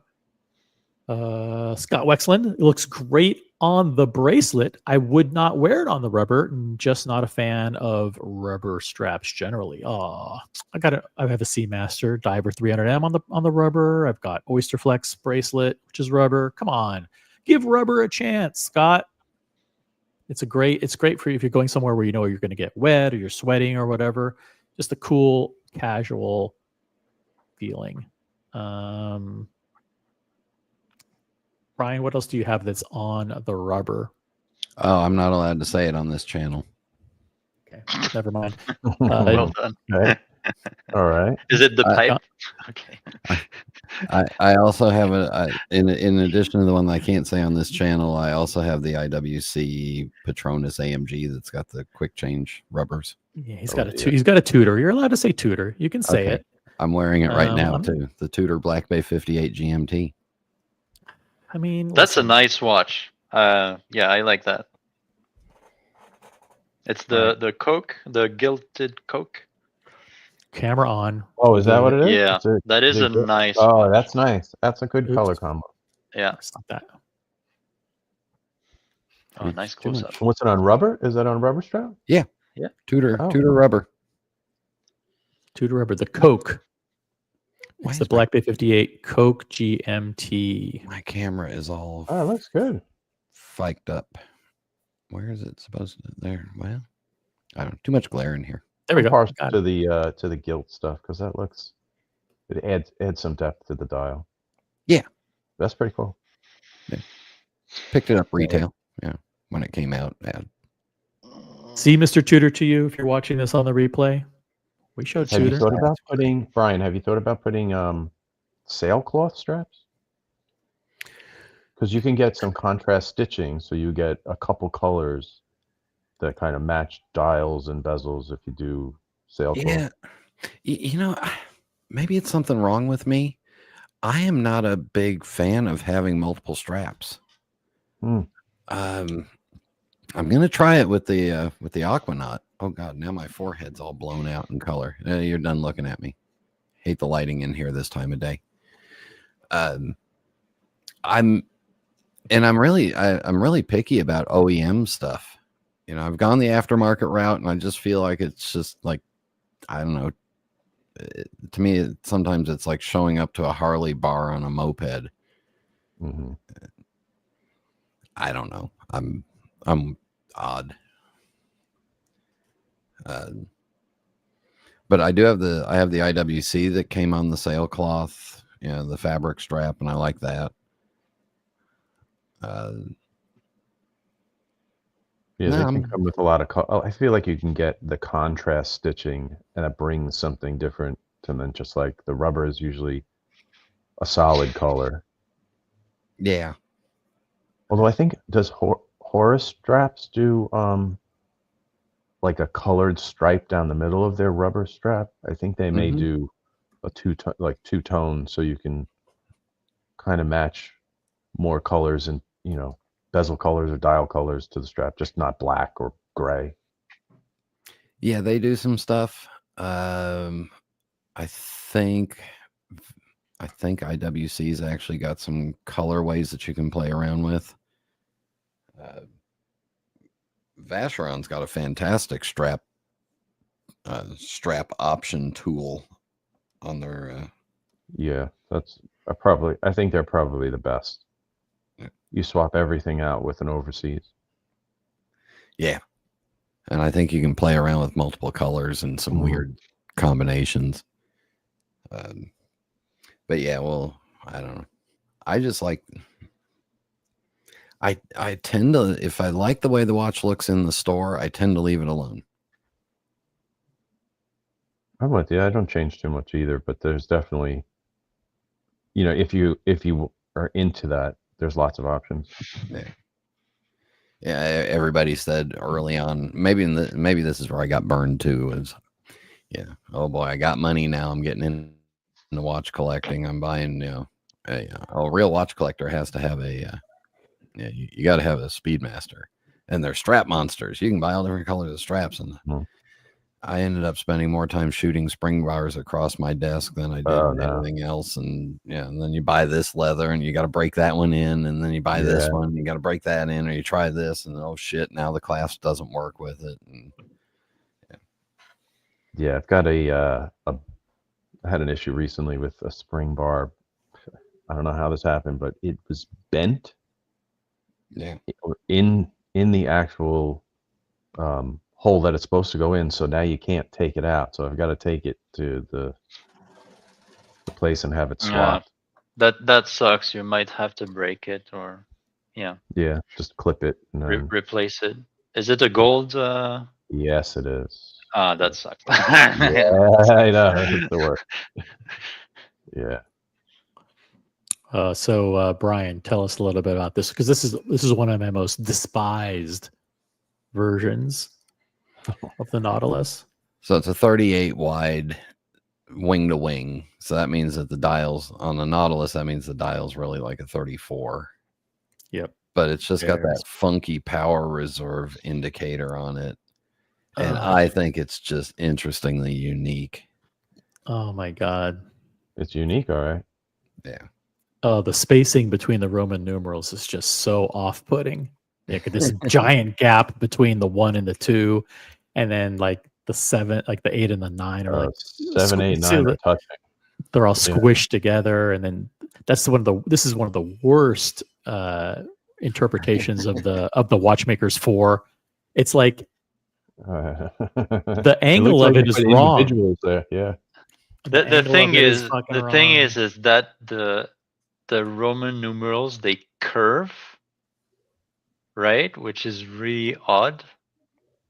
And they curve at a different angle. Because it is, especially the 4, right. Because the 4, the last bar, the last eye of the 4 is past. Look at the 8 notches. It's like the last eye of the 8 is trying to flee away. Please leave. Wow. Please. Yeah. Abandon ship. Well, so the other thing that I kind of like about this is that the Roman numerals on the dials actually aren't centered on the track, on the minute track on the outside. So if you look at the 11, it's not between the X and the on the X. Well, it's as an entity, as an XI together. Well, it's a little left. Look at the center of mass of the XI is actually on the track of the 11. Yeah, this is fucked on so many levels. Look at where it is. You know what? Actually, I like it.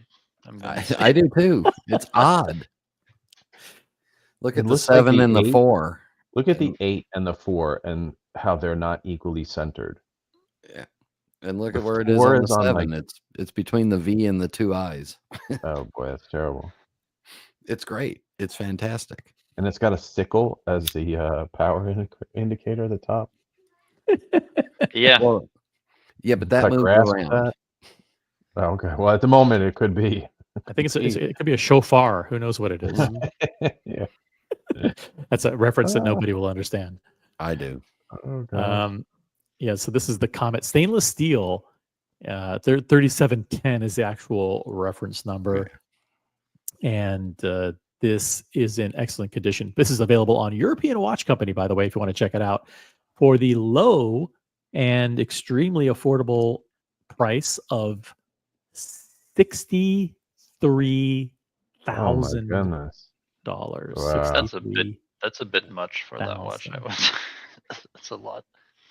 The dial aperture has to be like, as you said, maybe 30 millimeters. Yeah. Yeah, I mean, by the time you get done with all the wings and everything. Yeah. Because that's 37, you said, right? Yeah. Yeah, it's going to be a tiny dial. But you're definitely right. It's interesting. It's unique. Boy, you guys are being polite. I mean, I don't know that I would buy this for 60 grand, but it's got strange things going on with the numbers. Yikes. I look at it this way. Watches like that are also the same reason I found somebody to marry me. There's somebody that loves everything out there. Yeah, I agree with Scott. The charm goes away at $63,000. Yeah. Hey, OC, I have to leave soon. Okay. Can I quickly get Brian's and John's opinion on the Vacheron I like? Of 100%. Let me pull it up. I heard this earlier. Swiss is not going to be happy with me. Here it is. Oh my goodness. Well, make your case. Make your case. Swiss, do it. What do you guys think of this? I think it's pretty much perfection. I love every detail about this watch. I'd be interested of getting your honest first impressions. What do you guys think? So this is a platinum. This is amazing. Platinum case. Guilloche dial. Guilloche dial. Complication, moon phase.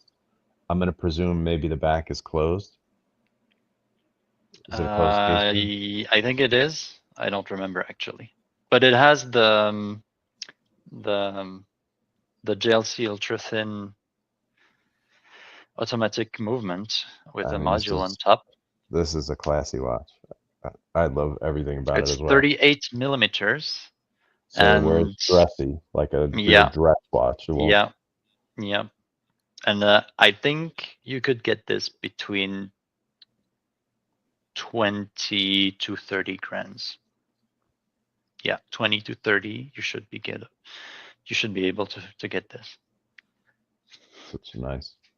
I would share your admiration for it. It's really nice. This has one feature on it that irritates me to no end, and that is the 4-year date dial, or the 4-year month dial. Why? It moves nice and slow. It just irritates me that if you want to look at the month, you got to figure out, all right, which dot am I between that and count how many, and it just irritates me. It's my L. Angeles of watches. But I mean, at what this is a lot of watch for the price. Yeah. At what point are you like, oh man, what month are we? If only I could quickly see it on my watch. I don't remember what's the current month. But look at the dial. There's lots of detail on that dial. I'm sitting in front of 2 computer screens right now with time and date on it, and I've got one behind me, and I've got a phone too. So I mean, don't argue reasonable things with me.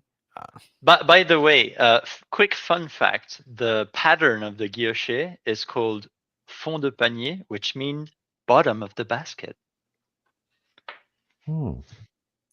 Okay, so it's not the basket weave, which is the side of the basket. It's the bottom of the basket. Yeah, it's the bottom. I mean, this is perfect for me. I would love this thing. Yeah, so you can find it pretty much everywhere for a very good price, but with the plain dial, right, which is definitely less interesting. And I am really looking for those special guilloche dials. We can all make the presumption this was done by hand because it's an early, what would you say? Yeah. This is a 90s. Yeah, end of 90s, early 2000s, I would say. Yeah, that was made before China was invented. There's a lot going on here. This is nice. I'd like to see one up. I'd like to see that pattern on just a simple 3-hander. Yeah, and so the initial conversation was, should I sell my 2 Rolexes to get this? So should I sell a Batman plus a Oyster Perpetual and use that money to get this? Swiss, let me say this to you. Of all the years that I've known you, and we've had some interactions, of all watch collectors that I've met of your age, you are the least Rolex of them all. Yeah, but You should They not are own a such Rolex. nice Rolexes, though. It's good. I know. They are good watches. It's hard to. I have them in my hands, and I have to let go of them. Dude, that's hard. Sounds like you've already solved your own question. You just got to get the extra, so you'll have 3. That's what I'm afraid about. Oh, fuck. I have to put even more money into watches. Man. Yeah, well, this is a special piece. This isn't a run of the mill. True. That's true. And look at all the money you're saving on haircuts. Yep.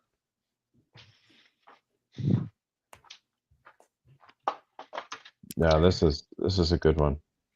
Like, go for it. You have the seal of approval of the panel. I mean, this is not your run of the mill normal acquisition. It's a holy trinity. It's a perpetual calendar. It's got a special dial. I mean, I don't know. It seems to me like there's no question here. You should pick it up in platinum, no less. Awesome. Well, thanks guys for your opinions, and thanks for the fun stream. pleasure. And we'll see you next time in the comments. Maybe catch you on the next one. Thanks for popping on. Bonsoir, Suisse. Bye bye. Bonsoir, Brian. Bonsoir. Bye bye. All right. Now let me just quickly remind. Let's see. There's a great shot that I want to pull up because Scott Wexton's like, "Hey, should I really get the blue on the rubber?" Let me pull up a good shot here. I mean, this is watch.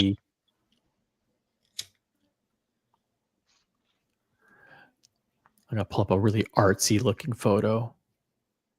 Look at that. Look how it's all shadowed, so like you can barely see the rubber. Nice. This is the special dial. That's the summer blue dial. Yeah, the summer blue, and it's like a 75th anniversary. Yeah, I got that one. Wow, it's a good one. I must be one of the few people that like it on the bracelet, but the dial. This is the best dial combo between bezel and dial that this model has had. Mm-hmm.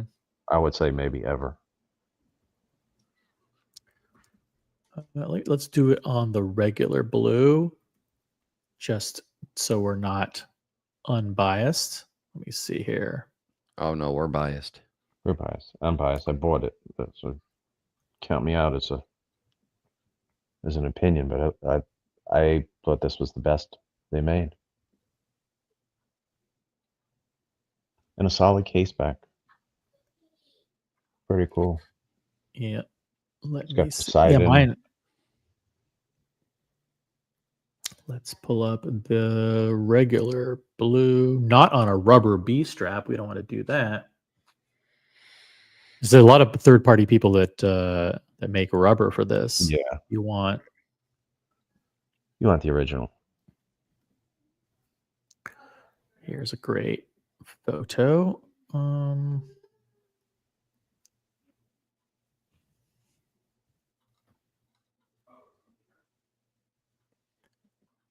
Boom. There you go. Nice. That's nice too. That navy blue dial, ceramic dial. It's a killer watch. Killer. Very, very cool. Am I seeing this right? The tip of the second is like a red? Mm-hmm. It sure does look like it. Is this is that an optical illusion that it's red? No, it probably is because the Seamaster word is going to be in red also, right under Omega. Yep.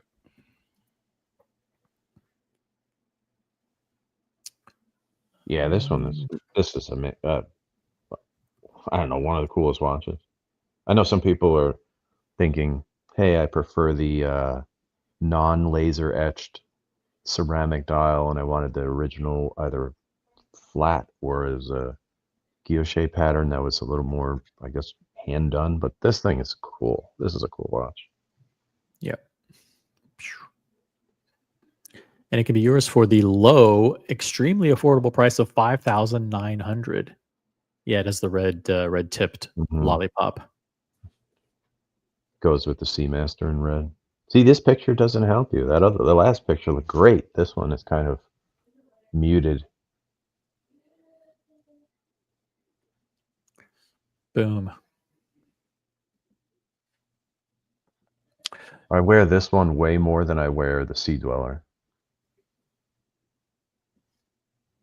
It just goes everywhere. Oh yeah. Takes a beating. I want to say it's a good beater watch. For really beating on it. Like take it to the ocean, scratch it up. Doesn't really scratch. There's so many straps available for this one. There's so many NATOs. I mean, they literally have in the catalog, and I'm looking on the Omega website, they have 63 straps that are available for this watch. Wow. I'm not kidding. I'm not making that up. That's overload. You never pick one. You pick paralysis by the volume of options. Should we go through all 63? All right, let's. Here we go. Look, I wasn't kidding. They have 63 straps. Oh my goodness. We have So we have okay. Let's. So we have NATO. Okay, so we have NATO blue, red, white, and blue. Black. This is some kind of coated nylon in black. Then they've got polyester in blue. They've got dark brown leather, dark brown leather, beige polyester. This is insane. We could be here all night. Green polyester. I went to a Sherwin-Williams dealer looking at paint recently, and they had less options than this. They had fewer colors of paint than this. Gray. This is like a gray, beige, black and gray. This one looks killer. If you like NATOs, this matches the watch perfectly. Look at that. There's your Bond. Yeah, that's really good. Really good. Cool. Well, let's not go overboard, John D. Come on. All right, sorry. Go back to let's go back to the normal. let's just say that there's a lot of options. That's being generous. Yeah. But let's not go over the top. It'd be cool if they had a red one. This orange one's interesting, but it doesn't match the red on the dial. Oh, you're not at the red yet. Oh, that's good. The red and blue. I mean, orange and blue. Those go together. Yeah. Not so much. You got lime green here. Yeah. That's that different shade of red, maybe. Got yellow. This is like the Patek denim, like a Patek denim look. Denim, fake leather, fake denim. That's weird. Got some ugly middle stripes here. Plenty of versions here. What's the nationality that has a flag that looks like this, like orange and blue? Is it like some Scandinavian country, like Norway or something? I don't know. Those are like Mets colors. Yeah. Yeah, maybe that's what I was thinking. Yeah. Let's go Mets. I think it's the Netherlands. Netherlands. There you go. Yeah. Here's white. This will get dirty. This will be dirty in like 6 minutes after putting it on. Oh gosh. Beige. Some of these don't match, but like they're showing you like gazillion. Give you ideas. Nice ideas. Yeah. That one looks interesting. Look at this one on the light blue. By the way, if you want to order any of these straps, enter promo code ORIGINALOC for 0%. Hey, did they charge a premium? Did they charge a premium for the rainbow colored one? No premium. Why?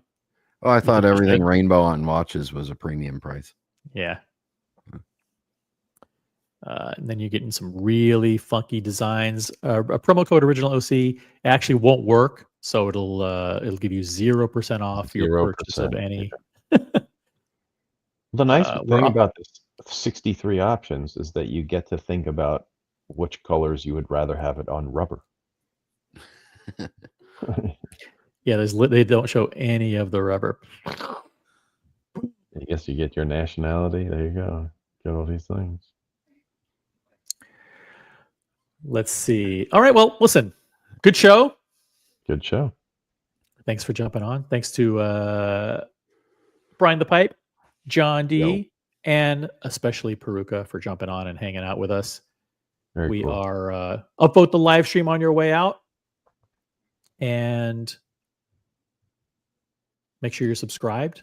Make sure you have notifications enabled and all that good stuff. And we will now remind you, as we always do, to reach for the crown. Reach for the crown. Actually, this time we will remind you to love the Daytona and reach for the crown. How about that one? Peace out. Have a great afternoon, everybody. Great end of your weekend. Love you guys. Peace out. See ya. Take care, guys. See ya. You can talk. You can talk in the background while this plays. Yeah, cool. There is a race none can win. Then why have it?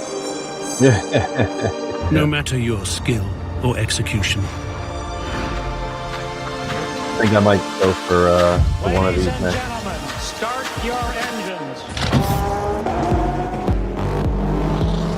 No matter how hard you try. But if instead of looking to win, you approach it differently. I want to lose. If you control everything you can, while accepting anything you can't.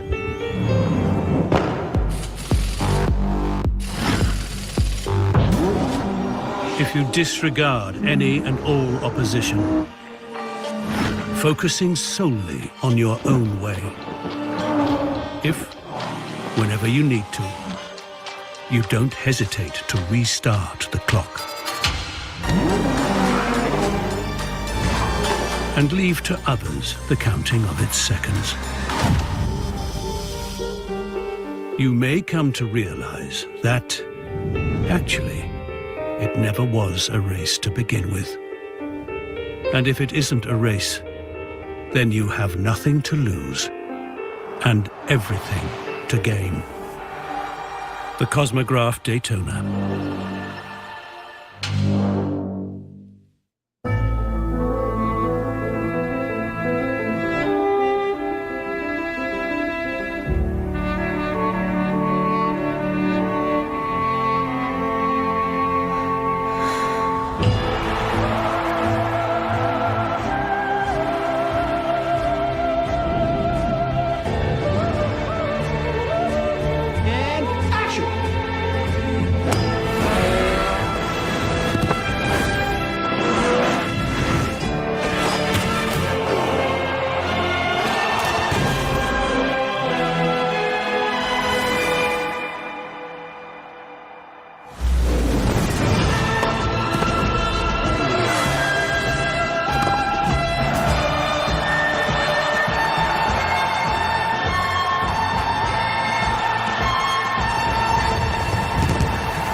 Why is Nicole in St. Louis now?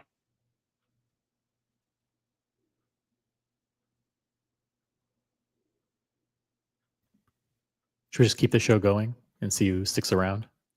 Sure, why not? I'm waiting to see if the boat flips over. People still The show is over, but it's really not over. It's never over. Never over. Yeah. It's So it's not a private after show, guys. But we're doing it live on the air. We're doing the private after show on the air. It's like an Easter egg. Like, you know, you go to the movies and then you stay like 8 minutes for the credits, and then at the end there's like some extra scenes. It's the outtakes where you hear me say, "God, I love all Omegas. I really want none. I mean one." Let's see here. By the way, I promised. I kind of lied because a lot of people left, but I promised that I would reveal the Rolex that I want to get from the next Rolex I want to get. And put your name in the hat for you. I will pull it up. I'll pull it up. But my fear is that if I mention it, that a bunch of other people. I'm extremely influential. Right. If I mention it, yeah. If you mention it, everyone will do the same. Listen, it's just if I mention it, everyone else is going to want it, and it's this one. This I understand is going to be incredibly hard to get. But you know what? I'm gonna call them, and I'm gonna say, listen, whose dick do I need to suck to get this watch? I mean, fuck. I mean, listen, man. I was like, now's not the time. Yeah. Now's not the time to fuck around. It's like, listen. I'm with you. I think this one is the best looking green. I'm not a fan of green, but I think this would be like my best Rolex green watch ever to get. It'll be tough. I'm gonna have a heart-to-heart conversation with them and say, listen, I like this watch. What do I have to do to get it? And they may be like, you know what, like OC, like forget it. You're not getting this watch. There's nothing you could do. And I'd be like, okay, fine. Come back, you say the same thing. What am I having to do to get this? You're saying, remember, I'm here to suck some dick. I might advise you on a slightly different technique and than that. Blueberry scones. No. I'm just thinking that you might want to walk in, dress nicely, and just ask them, excuse me, but who do I have to orally copulate to be honored with being bestowed one of these? SAT words, Brian. That's the way it goes. Yeah. I don't want my AD to hear this, but listen, I do have an appointment there. Let me see here. I gotta check something real quick. You did have an appointment there until they heard this. I'm no longer invited. But since you're John D, you're not in the city this Wednesday, correct? No, I'll be down by Brian. Yeah, because you knew that there was a gold bar event that was going to be on Wednesday. Yep. But I might get my hair cut. I'm stopping in the AD. We know that. I have an appointment. So I might just say, listen, this watch is really hard to get. But what do I have to buy? Just tell me what I have to buy to get this thing. Pull up a chair behind the counter and just say, listen, let's talk. It's like, I know you have 87 cameras here, but are there any blind spots anywhere in the store? It's like, well, we've got 60 cameras in the back room, and we got 24 cameras out on the floor. It's like, all right.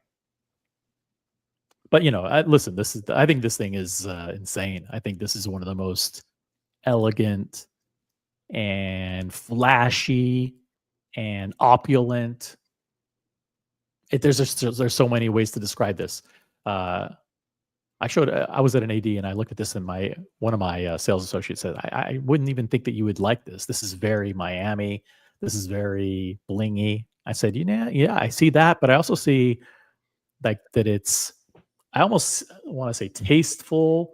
Florida crew, bro. Florida crew. OC. Yo, champagne. Jabronis.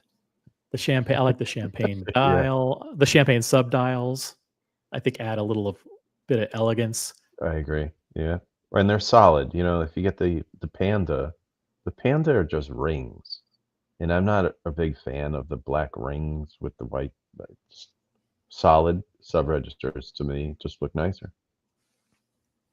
Listen, if I can't get this, then I'm just going to get a Panda Daytona. Fuck it. I don't know, but all right, okay. Just get the white gold one. White gold? Which one's white gold? Which one? The blue dial? The baby Le Mans. The one that no. Comes in rose gold, comes in white gold. Because that's black dial. Yeah. Yeah. I want a different color dial. All right, I want to ask your opinion on this one. Remember, I this is feel after like, show, so yeah, yeah, so right, sure. Right. be careful. Yeah. What do you think about the racing dials? Oh, the old ones? I like those a Yeah. lot. Which one in particular? I don't know. I keep coming across them, and some are solid, like as a solid applied item, and others have they're loomed, so they're filled with loom. They just look interesting. I don't know. I've never seen one in real life. You see them on some of these sites. I think black racing dial is really cool, and then there's a blue racing dial that I really like too. Let me see if I can pull one up.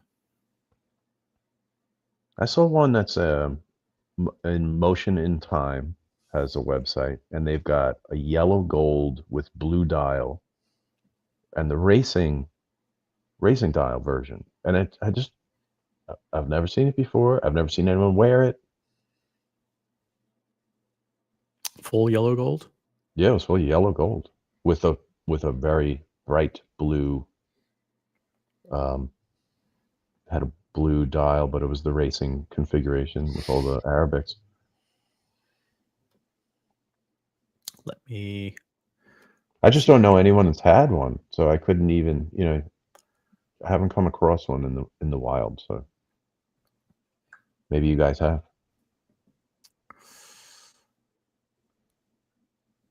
I'm trying to find one where an image for everybody to see here. Yeah, it's a very different feel altogether. But I like it. I don't know. I think it's very unique. Considering it's a sports watch for racing. Seemed like that would be a cool thing to have on your chronograph. Check this out here.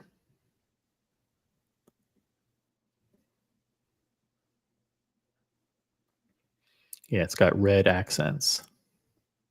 See, doesn't that look interesting? But Yes, I don't know if it looks great. That's the thing. If you saw it in person. Yeah. The thing that I like most about it is that the numerals aren't like super cut off. Like the only place there's a little bit of cut off is at the 10 and the 2, but it's not even it's barely noticeable. Almost the entire numeral is intact. And then, yeah, I think this one is one with an example with loom, right? Yeah, that would be filled with loom and very different. And some of them I've seen are brown dials with black applied Arabics. So they're, there's no loom on them, but they're in the same kind of configuration. Just look different. I don't know. I wish I knew somebody that had this so I could see it. Well, you can go to Motion in Time and check it out. I know, yeah. I thought if it's still there, maybe. I'll be there on Wednesday. I'll ask. Oh, right. Hey guys, I'm here. Hey, OC here. Yeah, OC here. Checking out this thing. Throw it on my wrist. Yeah, it's interesting. Yeah, like the blue one. I don't think the brown one is technically a racing dial. I think the racing dials ones have to have the red.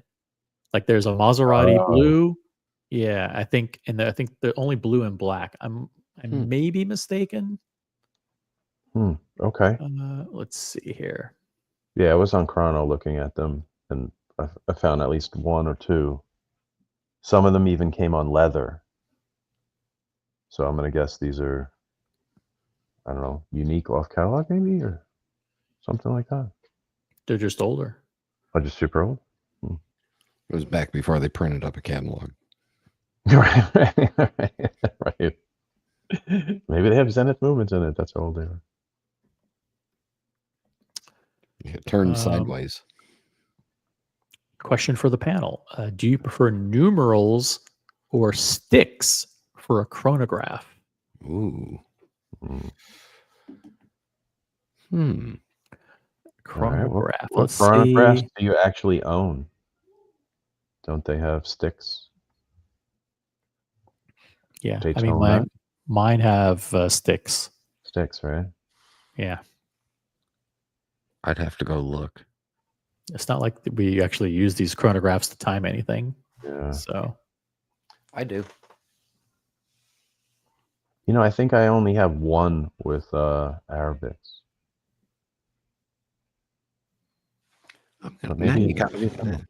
That's an interesting question. I'll be back in a minute. Yeah, I don't know. I think we just sort of default set to the stick markers. But how many offer Arabics? Maybe that's the real question. Less? The Breitling Cosmonaut 24-hour hand is in Arabics. At some point, I think I would like to own that, but it has to be in a limited edition model. But I don't think anything else. You see, those are just applied. There's no loom on those. Yep, these are old. Hmm. The result of my survey is I have 4, and 3 have sticks. 1 has Arabics. Ah, see the volume. Do you have like some old JLC or Breguet with numerals? No, it's the IWC. Oh, IWC. Okay. Yeah. Yep. If you guys want to jump on, listen, if you want to jump in on the after show, I'll drop a link. VIP after show. This is one of those rare on-air VIP after shows. This is Click where on we the link. talk about how breaking in new underwear really sucks. Yeah. Chafing all over. See, some people left. Some people left. They didn't realize we were doing it on-air after show. Surprise! It's on Surprise! Surprise, fuckers! You got to stay till the end, till the absolute end. You never know. What do you think of this one? This almost looks like it has a blue asphalt dial. One of the older ones, kind of matte. Yeah. It's something to take a look at. I don't know. I think I like the ones with the loom in them. That's sort of my feeling. So do I. They So do I. More substantial and sharper around the edges, even though this, these are probably white gold. Yeah, that's an interesting look. It's different. Cool. Thanks, you guys. Now it's actually peace out. Peace out, guys. We're out of here. We're out of here. Out of here. End stream. Goodbye. All right.